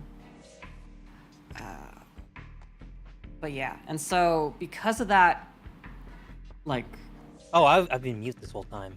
oh, Whoops. whoops, happens to the best of us. I do it fucking constantly. But yeah, like streams can be just a hassle to watch in general. It just takes a lot of time, and like I have trouble enough sitting through like a movie. Those, and then some streamers go on for like. I get that it's not like you have to be there the whole time anyway. Yeah. Like, you're not expected to sit there for 10 hours. But you feel like you're missing out on whether you missed the beginning or some important part. Yeah. Or, like, for me, I just feel like... I almost feel, like, disrespectful or rude in some ways for, like, having, like, for just not... If I'm not, like, paying attention or engaging, which... Like I said, that's my own kind of So, hang up. the information I've gathered about streaming in general is that 99.9% of the time, people have you on when the person they like the most isn't on. So even if somebody has your tab open or just watching you, quote unquote, they most likely have their favorites on as well, and then having you on the background. See, I just don't understand how people can have multiple streams open at once. That I have never, like, been able to wrap my head around. Sometimes there are just different things you want to see. Yeah, but, like, at the same time? Not that, like, Well, you wouldn't want... There wouldn't be two streams that you would both want to watch, but the idea of having both playing and jumping between them, that seems like... That would make me fucking pass out. It can be, that's ADHD for you. Yeah. Mine is less... There is obviously jumping between stuff, but more often for me it's just not doing things. Not doing things? Like just... instead of... You mean like accomplishing- executive syndrome or Executive dysfunction, like yeah. dysfunction, Yeah. where you just can't make a choice, so you do nothing? Yeah, part of that, and then some of it is just like... Just kinda... I don't know, the malaise, or just... For me, it ends up being just kind of mindlessly refreshing social media, or clicking through Discord, waiting for a new notification, reading it, not really caring about it, and then repeating the cycle. Just kind of not really engaging with anything, but also it's like having the energy such that I can't really just lay down and rest, but not having the energy to actually do something productive or like actually truly entertaining or engaging. Just kind of, you know. Yeah, I know all Coasting. too well. It's one of the most difficult habits I have that I've been trying to break. But it's like, it's hard. Modern social media is just so... You gotta be there like 24/7. Yeah, but you don't, is the thing. Like, it's very much designed to engender that kind of FOMO feeling of, like, if I refresh the page, something new might happen. You just, like, Skinner box microdosing dopamine. But, like, in actuality, if you go without it, you very quickly find that it wasn't really contributing fucking anything to your life. It was just occupying you. But like the chemical, like, I hit refresh, I see new thing, Yahoo! Impulse is so just difficult to overcome. Even recognizing that this is like this is junk food. This is me shoveling potato chips into my mouth. In terms of, except instead of my mouth, it's just my brain. And meanwhile, there are things I want to be doing, or I mean, it's not even necessarily that I'm trying to be 100% efficient and like 100% productive all of the time. I recognize that's not going to happen, but it's like, it's this fucked kind of no man's land where I'm not being productive or doing the things I want to do, but I'm also not really resting or relaxing. It's just constant dull. It's a constant dull hum of stimuli.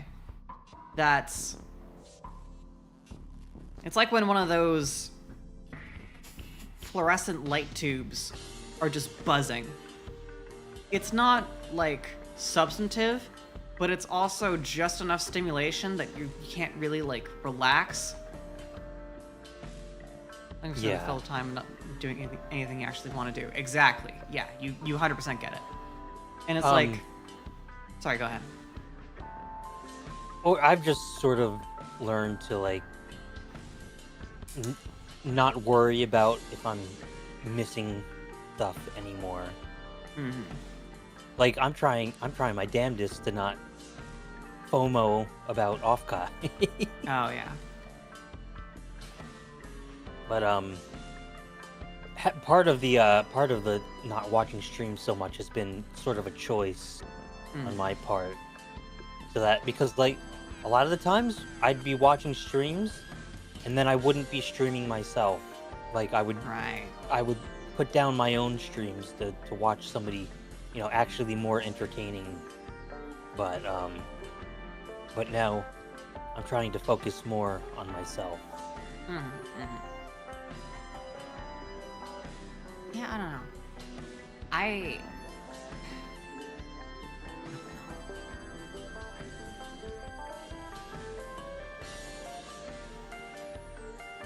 just thought I either want to be in actually doing something or explicitly doing nothing. Like, not just this time-killing. I'm sure you'll figure something out. Yeah. I was better about it. I had been a bit better about it. I had this extension I downloaded that like blocks a bunch of social media sites, or like puts a timer on me accessing them. So like, I don't know. I had some stuff in place to try and mitigate that, but I let up on a lot of that when I was having to deal with the anxiety of, all the smoke in my apartment and having to move stuff and having to clean stuff and having to deal with shit. And at that kind of point, I was just like, fuck it, whatever, just let me have this. And I don't know, maybe relapse is too severe of a word, but I kind of just collapsed right back into it, and I haven't really pulled myself out of it yet again. Sometimes you just need time. Yeah, yeah. I just tend to have trouble being like forgiving with myself in a lot of cases. Felt that for months looking for an actual job. Same. Yeah, I'm still in that. I had a job interview yesterday. I've been nervous as hell, like hoping that'll go somewhere and having just no certainty about anything. Last August I lost my job. I got fired. And throughout this entire, like, when I got fired, Mama Angler was telling me about a job about operating bridges. And you know, like, she was like, you know, just wait some months for the season to start and you'll get the job. I was looking for work throughout the entire time, but actually during that time it was probably one of the best streaming wise because I actually had more time to stream. Yeah. I even got that useless Twitch achievement for streaming 25 days in a month. But I was up on my unemployment, and Mama Angler says, you know, just wait a couple more months, we'll get the job. But I tell her that, you know, I'm already out of unemployment, and she freaks the hell out. Because I guess the 6 months was up. And eventually I actually wound up getting that same exact job, even though I didn't really want it. But it's actually a pretty chill job. You know, as long as there's no boats, you're doing nothing. Yeah, I've been looking for a job for like, I mean, fuck, like 4 years at this point. 'Cause 4 years. Or I guess 3.5 actually. But like, because the big fucking femur breaker car accident happened within 4 months of me graduating, and that just completely sideswiped my whole. Was it that long ago? Yeah, it was April of 2022 that it happened. Oh, like, man. It was like the end of that month. I mean, I could tell you, it was April 23rd, 2022 that it happened. But, like... Could have sworn that happened in 23. No, in 23, I had, around that same time, a year later, I had a second surgery for it. Oh, I was remembering the surgery. Yes, yeah. But, like... Yeah, 22, I had the actual accident. And then I spent, like, fucking 9 months or so doing physical therapy. And then found out that the fucking titanium rod inside my femur was not secured properly. And so that was massively impacting things. So then, like, in March, I finally get, like, a second surgery with a different surgeon to actually, like, replace it and do it properly. And then from there, it took, like, another 6 months or so to get to the point that I didn't need a cane to walk anymore. But, like, I started doing physical therapy again recently because to deal with, like, having a lot of pain in my knee because apparently my left leg is still significantly weaker than my right. And sorry, that was a whole, I didn't mean to. No, it's fine. Yeah. It's fine. We're all good. Point being, that whole thing, like, I didn't get any internships in college because around the time I would've was when the pandemic hit, and then immediately after graduating was when the accident happened. And so my whole job hunting situation has been unideal. Yeah. When I lost my previous job, I found out the hard way that my last place, the way my last workplace did their operations was so left field compared to everyone else. I was completely useless to the job field that I claimed to be efficient in. So that was annoying. Yeah. Yeah. I mean, like, I'm fortunate enough that, like,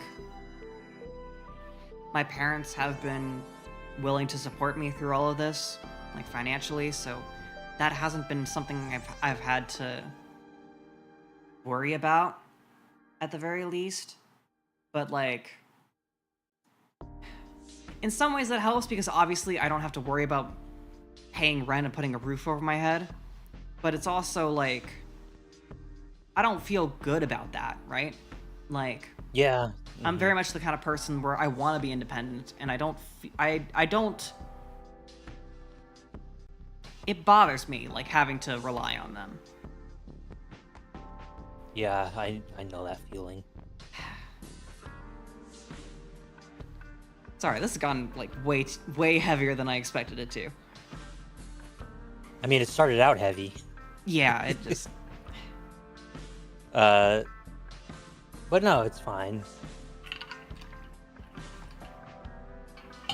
I'm just having pizza. Yeah, sorry. I did not mean for this to turn into an impromptu group therapy.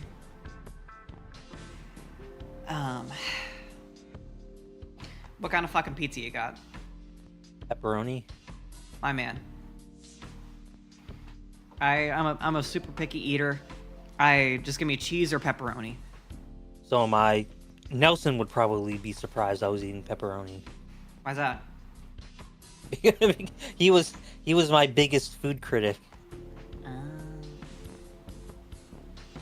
I would say, "Oh, I'm eating this like this," and he'd be like, "Get off Denny's now." Like, it's not my fault that It's not my fault that waffles that are frozen are good. Sorry? Frozen waffles. Like, non-reheated? I mean, when you get them from the store. As in, like, are you eating the waffles still frozen? Yes, I just pull it out of the freezer and eat it.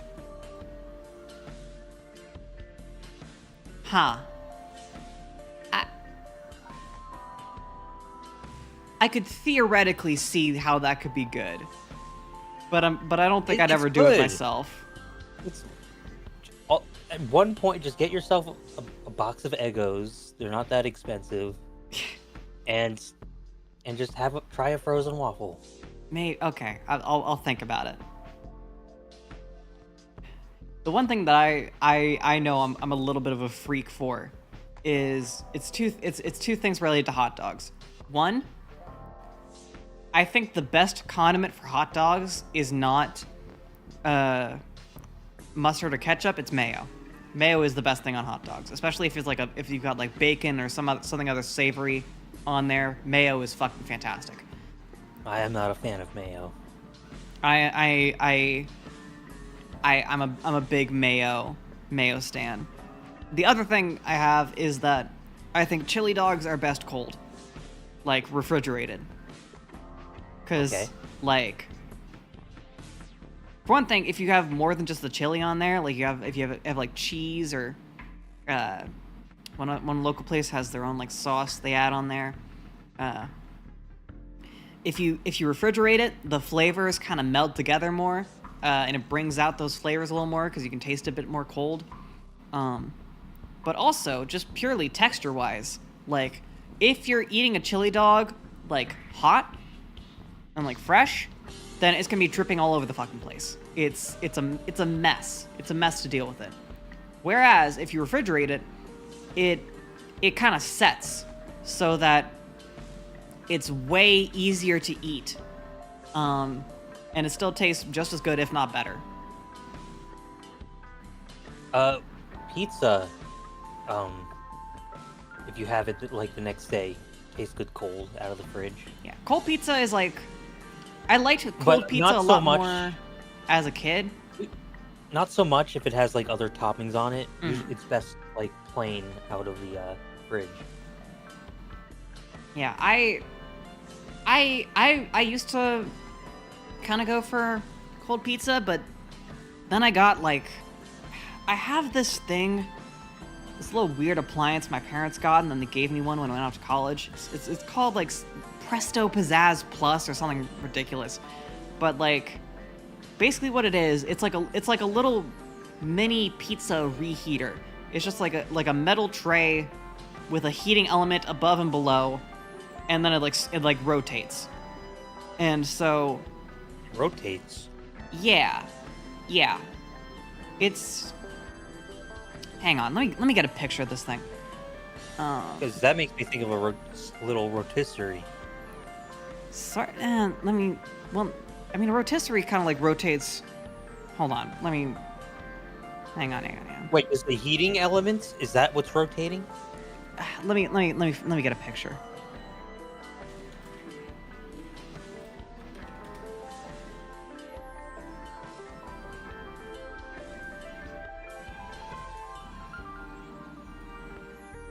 God, it's so greasy. Here we go. So, God bless America.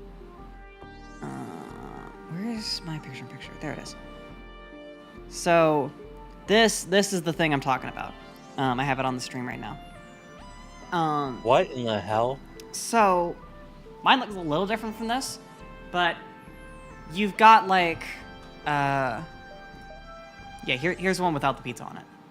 So, the middle of that tray, that's like a tray. There's like a bit more of the appliance under it, but like the center of it, it rotates around the center, and there's a heating element above and below it, and so you could put an entire pizza on there. You could just put pizza slices on there. You can also put like, I do pizza rolls on there. They're really good on there, but like, it's basically just a really easy, quick way to reheat pizza that keeps it like crispy, and like, I mean, it basically just tastes fresh.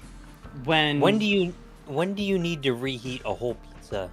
Well, you can do, if you buy a frozen pizza, it'll fit Oh, like okay. perfectly on there. And I'm guessing you don't have like an oven. I do have an oven, but an oven, you have to preheat it. It takes a lot longer. You have to get like a proper tray. You have to, there's a lot more premeditation involved with an oven. With this, I can pretty much just turn it on and just set it to go. It's just like a lot more convenient. It's closer to like the convenience of a toaster oven, although even toaster oven you have to take a while to preheat. It's nice, it's convenient. It's so easy to reheat pizza with this, and it's so good hot that it's like it's kind of obsoleted cold pizza for me. But yeah. Interesting device. Yeah.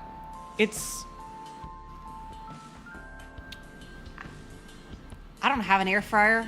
I imagine it's kind of analogous to an air fryer, but more specifically optimized for pizza. We have an air fryer here. I've never used it. Yeah. My mom keeps telling me to get one, but I don't know.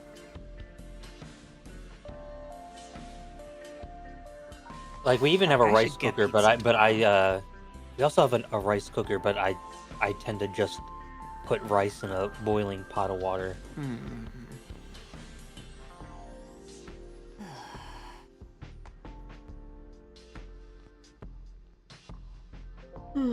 By the way, is washing rice actually a thing? I know that one way of doing it is wrong and terrible and you should never do it, and I just don't know which way it is. I don't know whether you're supposed to wash rice or whether you're supposed to never wash rice. Right? I just pour it right in. I don't know, man. Hi, Mika. How's it going? Welcome. Hello, chat. Yahoo!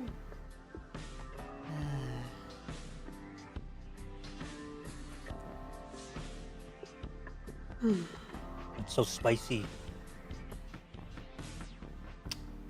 The pizza? Like the white boy kind of spicy. Oh yeah.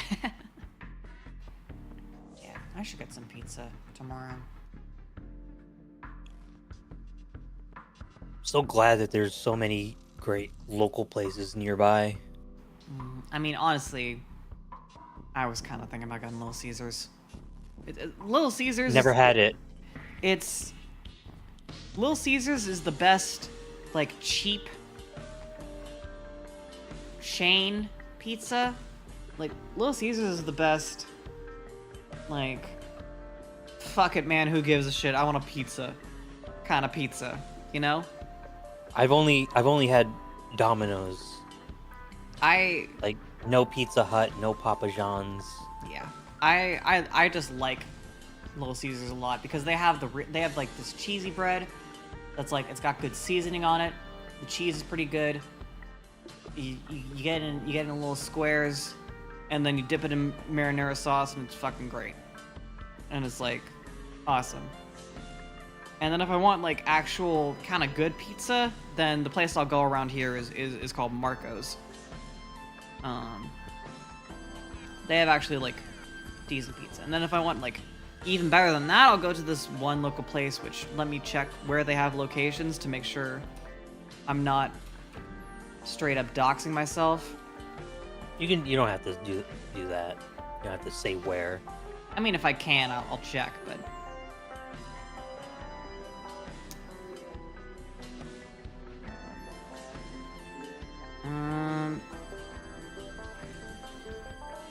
You can tell it's good pizza because the name of the place is just random Italian first name. oh yeah.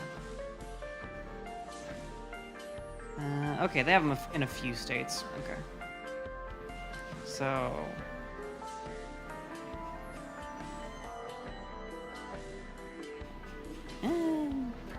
I'm assuming it's not on the East Coast. actually, I'm not gonna say what it is, but I've never heard of it. Or, I mean, from what chat's saying. oh yeah, I don't know exactly where it is. I think it is. I can tell you it's in the South because that's where I am, but like I don't know precisely where it is. I know it's not as big of a chain as like your Domino's, Pizza Hut, whatever. Father DeJohn, but it's pretty good.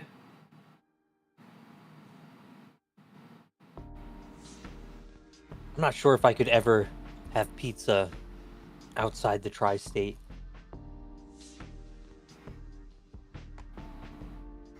I think I've just been too spoiled. What's the tri-state?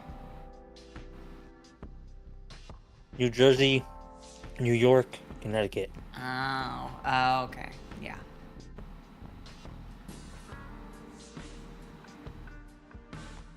I mean, New York pizza tends to be like pretty thin, right? It's like thin, large slices. New York style is thin, sort of thin pizza. Yeah. Yeah, I'm not huge about like New York style pizza. My parents were like big on it, and we always got it like every night. Or well, not every night, obviously, but like when we got pizza, they would always go for New York style. But like, I don't know. I like a bit more. I like Sicilian as well, but Sicilian is too much at once. I don't think I've had Sicilian. It's pretty good. It's very fluffy. Okay. And then it's mainly cheese with splotches of sauce. Okay. I might have had some pizza like this. Like that stuff's really good to get when you get it like by the slice.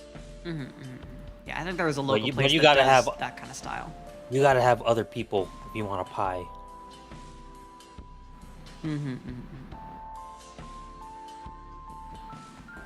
Oh my god. I'm just looking at the YouTube chat and I realized there's messages I wasn't seeing. There's YouTube. Oh, my fucking... Why is my multi-chat not connected to YouTube?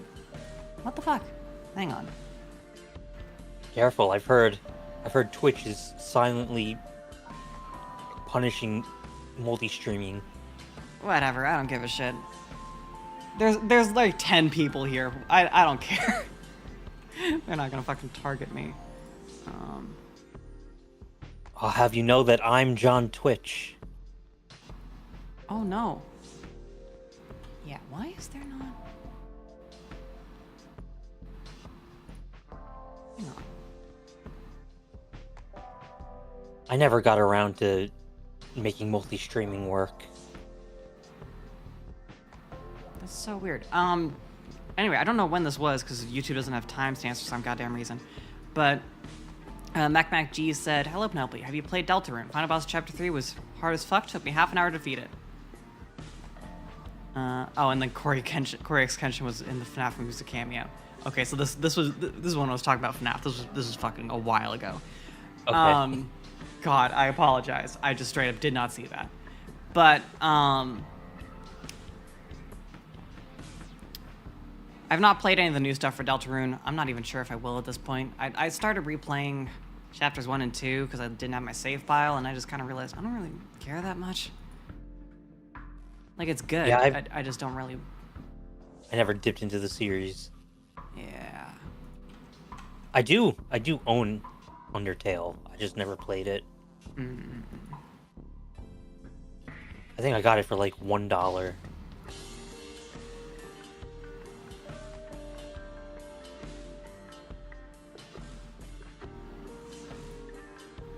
What have you been playing recently?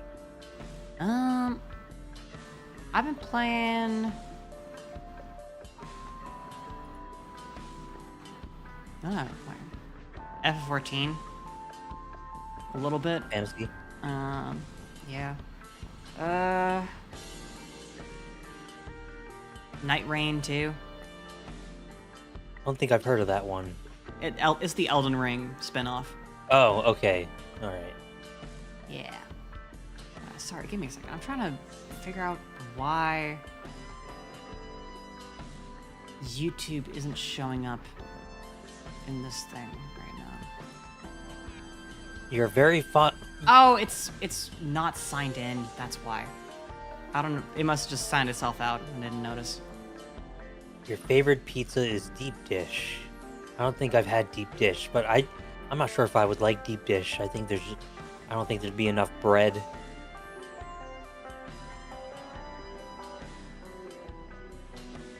Unless I'm completely mistaken.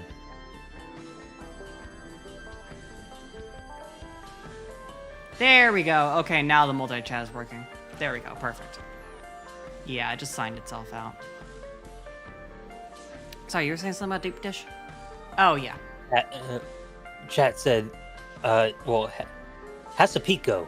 I'm very favored towards deep dish pizza. I've never had deep dish. I think I've only had like one true deep dish that wasn't just like fucking Little Caesars. I think it was like in Boston, I think, when I was visiting there in high school. I had deep like dish is true deep dish, and it was pretty good. the Chicago special. Been a while since I've seen the Angler. Hell to you, Cyber. Yahoo! Yeah, I mean, like, since you've seen me here or anywhere.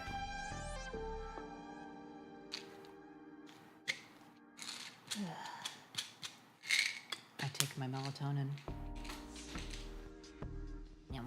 I've been relying too much on melatonin myself.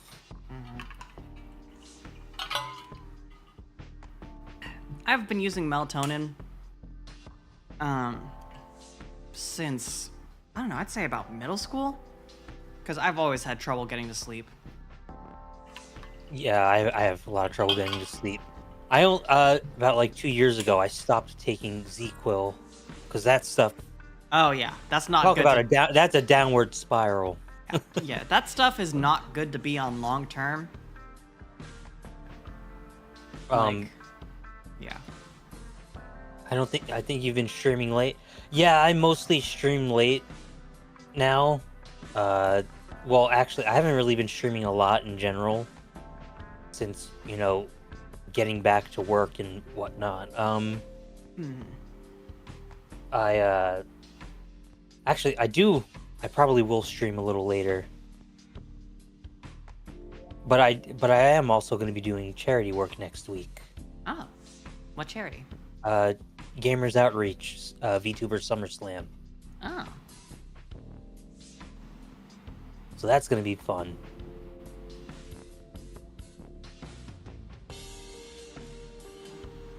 So you were playing Night Rain.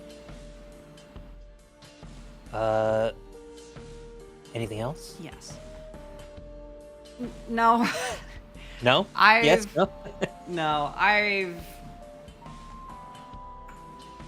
the last while, I've just been burnt the fuck out and or dealing with stuff, and so I haven't really been playing any new games for the most part. Or even just, like, replaying games. Yeah. I've been on a Mario Kart binge. Oh, did you get a Switch too? Yeah. Yeah. Everybody was saying how they had such a hard time getting one. I had an easy time. Yeah. I have no intention of getting a Switch 2. It's just so much money. And it's like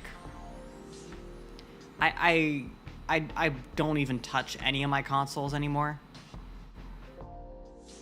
Nintendo is the only console I have left because Yeah. I got the PC. Because I like Nintendo games. Mm-hmm. Yeah.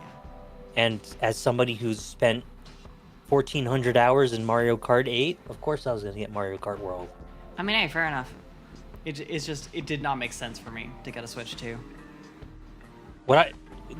So I pre-ordered it through GameStop, Yeah. where you can. It was like the only place where you could actually go to the store and pre-order it, and they let you pay it in like increments. So that's what I did.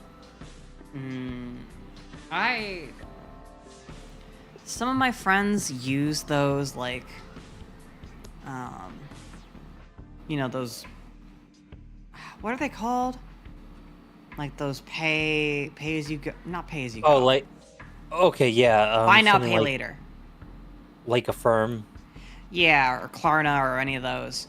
I've honestly, that's how I got a lot of my streaming supplies. Yeah, some of my friends use that stuff.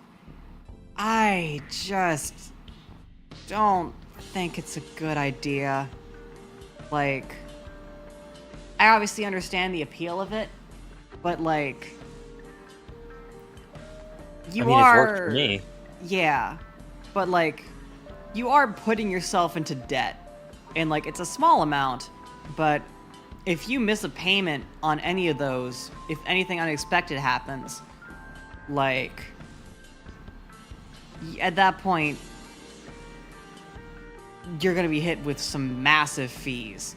Now suddenly you don't actually have the money for it like you thought you did. Well, I never went and got something that's like. I scout around, see how much something is, and if it's something I know I can do, but need to just do it over time, I'll do it. Yeah. Like I've never missed a payment. Yeah, and like, I'm not saying that you would, but, you know, unexpected things happen. And like, it's just,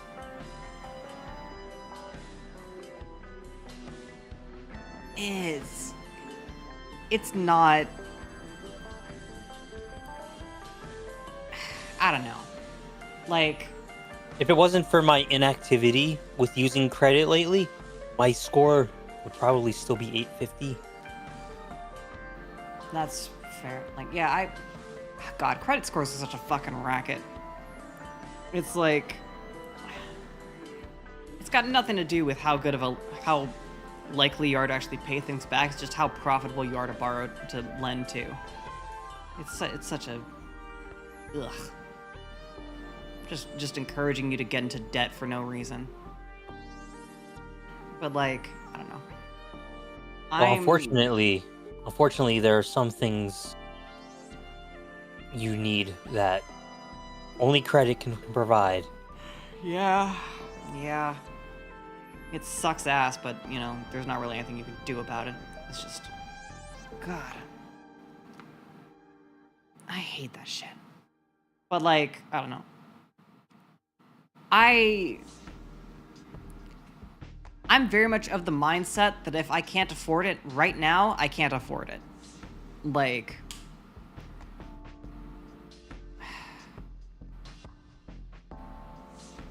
Like I said, I'm not in any kind of, like, financial dire straits. Like, I'm not... There's no question marks as to how I'm gonna pay rent or anything. But, like... I'm still very careful and frugal with my money. I hate buying things. And, like... If I'm gonna buy something... I would rather know, okay, I have paid this in full. I don't have to worry about how much I'm spending on this later. Like, you know what I mean? Yeah, I get it. And I've just heard so many horror stories about people buying things on one of these buy now, pay later systems, thinking that, and maybe even being accurate in that they would be able to pay it off later. And then something unexpected happens. They have some big payment they have to make, or they lose their job, or whatever. And now they're on the hook for these super heavy fees that they could not have necessarily anticipated.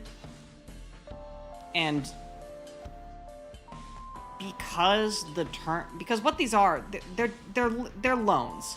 They don't frame it that way, but these services are offering long or short-term, small value loans. And the way they make money off that is that if you miss any one of those payments, the fees are fucking enormous. Because, like, Well, otherwise actually, it's not when it going to be comes- profitable for them. When it comes to credit, it actually you'll eventually have to owe more anyway, because like, you can make all your payments, but the longer it is, like, say my credit card had like a 7% APR. Mm-hmm. Like, I owed a few $1,000s, and I was making, every week I was making almost like $200 payments. But eventually, because of just the time length, they're like, you're gonna have to owe us more per month. And eventually it got to a point. You know what, now that I'm remembering this, I did have some credit trouble a little while ago. But I was able to get out of it. Yeah.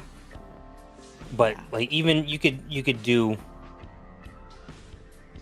as many on-time payments as you want, but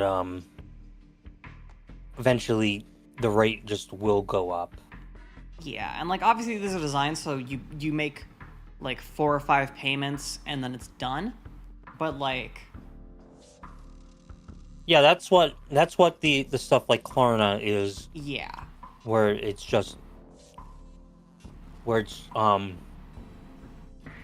monthly increments of a certain amount. Yeah. But, like, just the I don't know how situation Klarna you were works, describing is why I'm So so... the situation I was describing was the regular credit company. Sure. But, like, you can still very much get into that situation Yes, with you these can. services. I do know that with stuff like Affirm, the more you pay back quicker, the less interest. Yeah. One time I got a guitar, and it was going to be about $1,500 with interest included, but then I made it like a $1,000 payment, and that interest went down to about $60. Mm-hmm. So that's how those kind of places work. Yeah. Yeah, I just...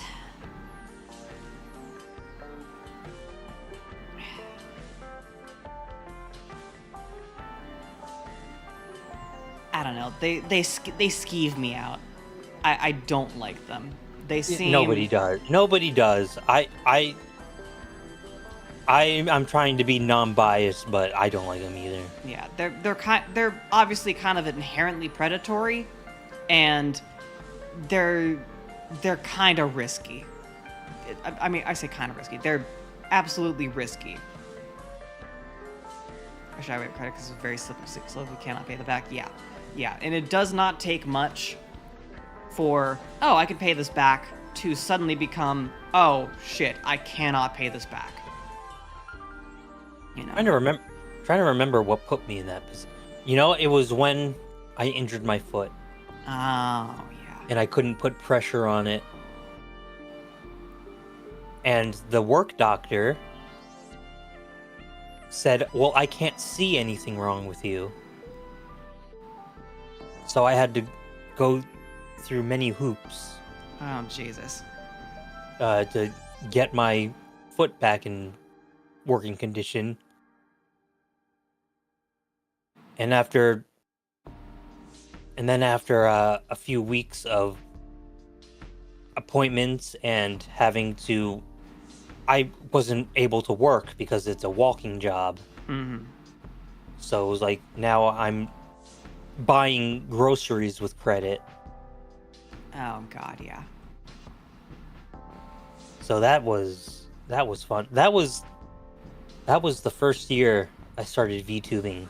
I started VTubing and then everything went to shit and I had to stop. Yeah. It's... boy, it's been a fucking heavy stream tonight. Jesus. I guess I bring that out of people, huh? No, it's also me in my own headspace. I was also kind of on some heavy. Come on, let's go. We can go darker. Let's talk about the time I accidentally hit a cyclist. Oh God. Okay, we're moving on. No, moving on. Melted Lawn Flamingo, thank you for the follow. That's a fucking fantastic username, by the way. Which one? Melted Lawn Flamingo.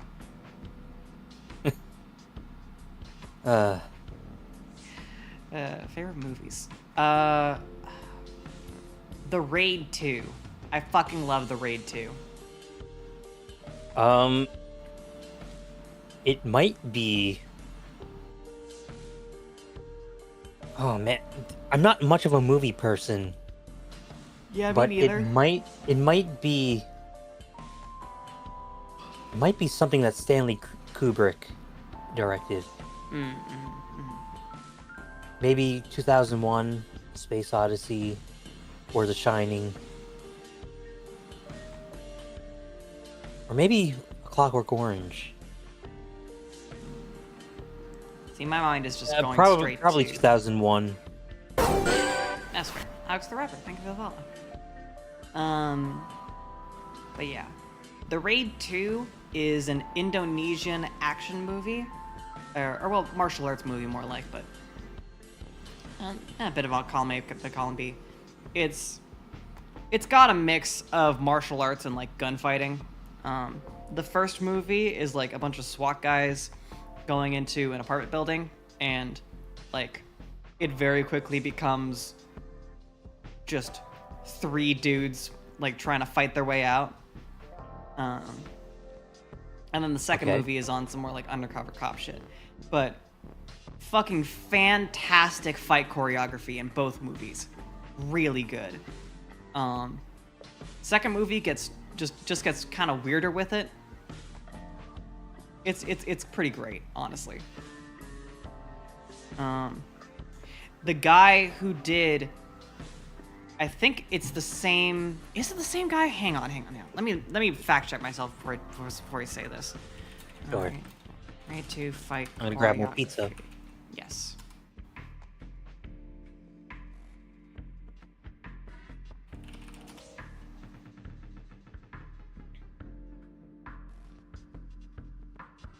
Hey, Melted Lawn Flamingo. Do the flamingos have any beef with the gnomes? if you're still here.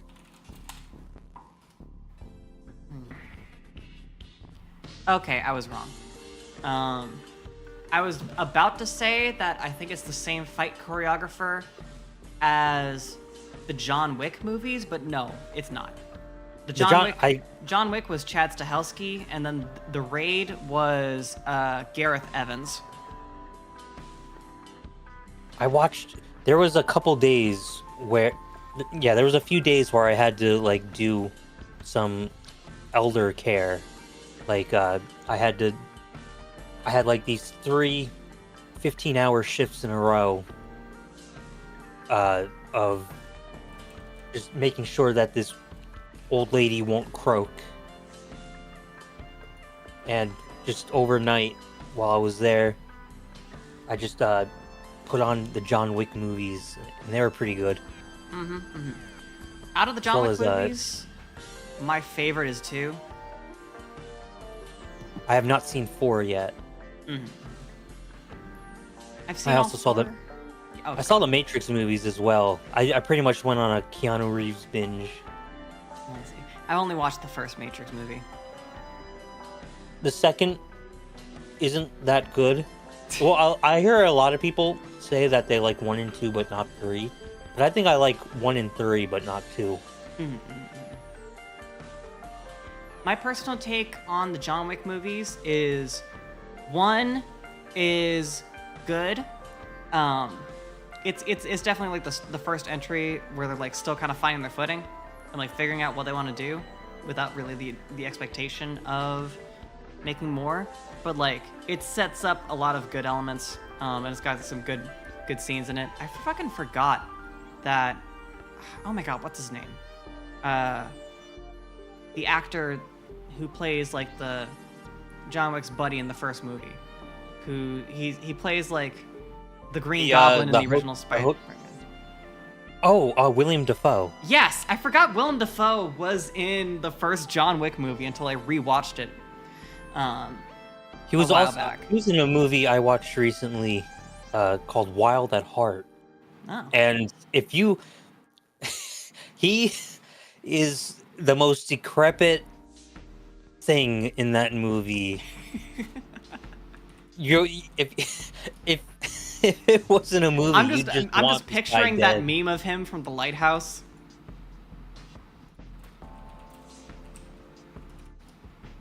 When you say that, But let me get a picture of him from that movie. yeah, sure thing.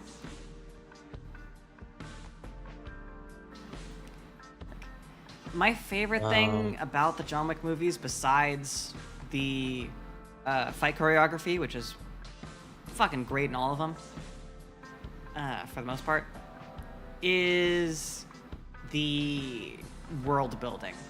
I really enjoy the setting of the John Wick movies. I love There you go. the fucking underground assassin shit. It's great. 1 sets There it up, it is. 2 does a holy shit. He looks foul. And his personality is just as foul. Goodness. I'm not showing that on stream. But like, I think 2 is the best of the John Wick movies because it really leans into the world building. It does a lot to expand it in really interesting ways. Because you I think it introduces the things, but I felt like it didn't explain it very well. I feel like it gets explained a bit better in the third. like, I don't know. I don't necessarily need to see Like how. It's like how many people are in this organization, and do governments even care? Yeah, no, I agree. I was about to make the same point as Ninja Stars Retron, where it's like, in this kind of setting where we're already kind of operating on rule of cool, we've got all these different assassins with their own little fucking quirks and techniques, and fucking John Wick and Keanu Reeves. Like, in this kind of a setting, I don't need everything to necessarily be realistic or like explain at how some we got point- here. But at some point, when you're watching somebody getting murdered in broad daylight and everybody just goes about their business, it's like, if everybody's an agent, then nobody's an agent. I don't know. I don't care about that kind of thing as much with this kind of movie because the thing I find interesting about it is the logistics of like this kind of society. Like, oh, you know, It's a shitty place. I wouldn't want to. I hate living here enough. I'd hate to live there. yeah. But like, I don't know. I thought it was really cool seeing the ins and outs of how it works and like they expand upon it like, oh, you know, I do like how John has a bit of a celebrity status, and everybody's like, yes. "Oh my god, I get to fight John Wick." Yeah, no. So, for those reasons, 2 is my favorite. 3, I think, is the worst one, personally. My ranking of the John Wick movies goes like 2 is the best, 4 is like second best, 1 is third best because like they're still finding their footing. It's a good movie, but it's you can tell it's the first entry, and then 2 is the worst, or sorry, 3 is the worst because like 3, what I expected at the end of the second movie was like that hour that John got.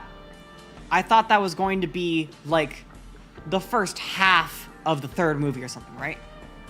But like, I don't know. I feel like the third movie just kind of it does drag with the you know, he's like trying to get back.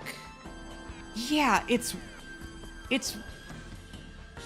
they establish like, oh, you got the normal assassins and then you've got the high table in the second movie. But It's like cool, yes, okay, great. And then in the third movie they make up a fucking, oh well, here's a guy who's he's above the table, you know, and also he has a fucking force field proof sword. You know, it feels like that kind of like dumb playground escalation where, well, actually he's a guy, he's better than everyone else. Like, it doesn't make any fucking sense. It's stupid. And it's unnecessarily, and it comes out of nowhere. Behind you, nothing personnel.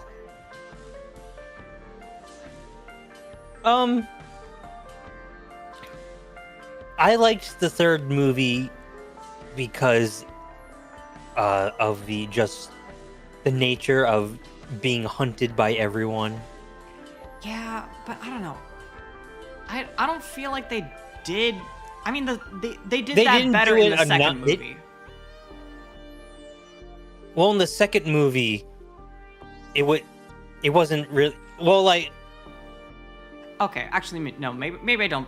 no, in the maybe I in the take that second back. movie, it's just the guy trying to get the position of power that's after him with Okay. his mooks. But he puts out like and a then- giant bounty, and then like everyone's coming after him. Yeah, I like the giant bounty, even if like there are aspects of the third movie that aren't good. One of my favorite stories is like the most dangerous hunt. Mm.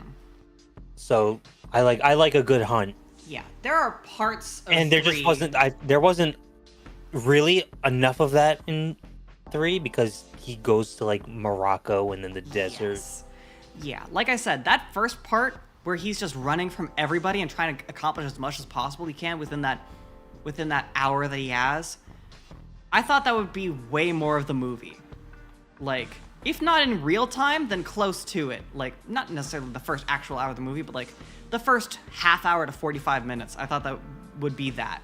And it would be like No, played out a lot slower. I think if they drew it out too much, it would have.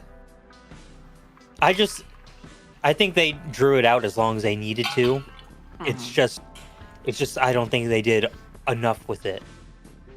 Yeah, I don't know. The afterward part. And even when he gets back to America, it's kind of like toned down because he's got specific people after him.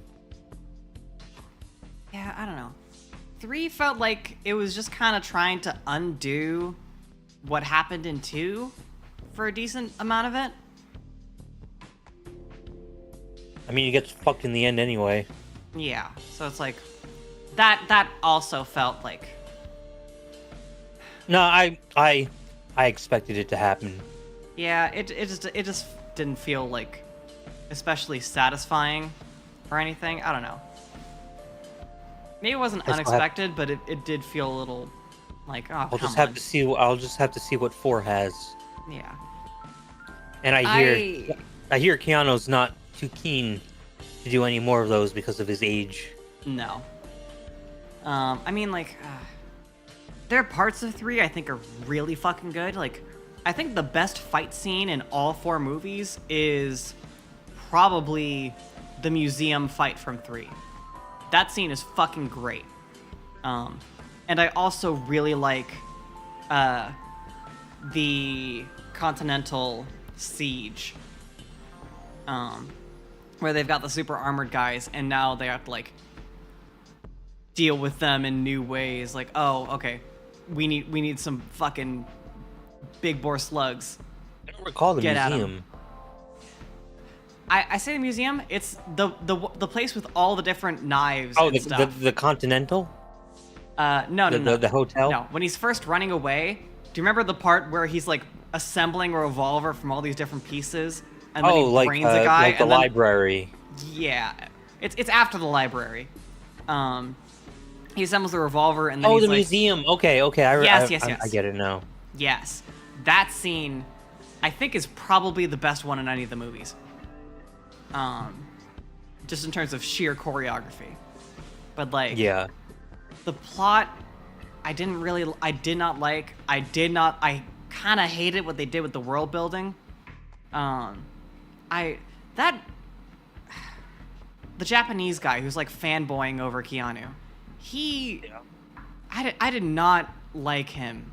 I liked him. He felt really out of place to me. Like it No, felt he- like there were a few scenes where he was fine, but then like a lot of those scenes, it just felt like I was watching a Marvel movie, man. It just like the comedy bits they just felt really forced, and I don't know. They just didn't work for me. Well, I'll just have to wait and see what 4 has. Especially the scene in the hotel where he's like awkwardly trying to sit next to him. It's just like, so it's like, what are we doing here, man? I will say I liked 4 a lot better than 3. I feel like 4 was about as good as it could have been after 3 kind of did a poor job setting it up, if that makes sense. Like, Okay. I feel like they more or less botched 3, and then 4 they did as well as they could from that point. The fight scenes are good, the plot's pretty good. I like the characters in 4 a lot more, and the ending is good. The ending of 4 is like, yeah, like you're saying, they're not going to do another one. The ending of 4 is pretty definitive, and Keanu doesn't really want to do another one either. So, Now he gets to be the edgy hedgy. yeah. Like, I like, I forget what his name is. He has some, like, generic name, but, like, there's one character in 4 who has, like, he's this guy with a lever-action rifle, and he has a dog, and he's great. I love him. He's just a lot of fun. His name is something like, yes, it's Mr. Nobody. That's it. Yes, it was something. I knew it was something like that. But ironic, I couldn't remember his name. But yeah, Okay. him I liked a lot. Yeah. I'm gonna go finish my dinner, take a shower, and get ready to stream. Okay, I'm probably gonna wrap up too. It's getting late. All right. You have a good night. You too. Take care. Bye bye. Goodbye. What did y'all draw on the Aki? Let me out! Let me out! Michael, don't leave me! Sorry. Okay.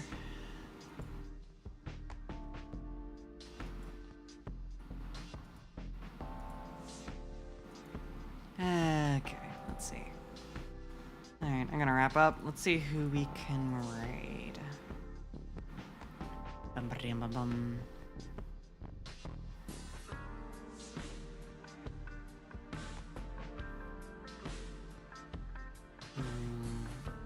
Here's some options. Approaching the midnight ordeal is sleeping. That's not true. Yeah, I should be getting it then.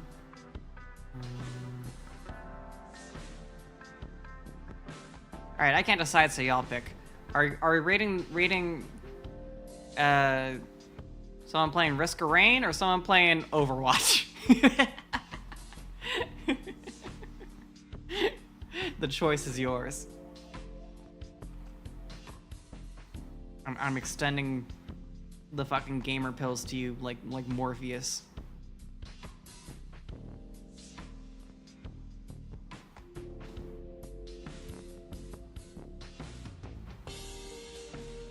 It's crazy. All right, I was leaning that way anyway. All right. Starting the raid. Okay. Take care, everybody. I'll see you later. Oh, hey, Gus. Oh God, I haven't seen you in a hot minute. Thank you for coming by. Yeah, all right. I'll see y'all later. Night night. Have a good one. Bye bye.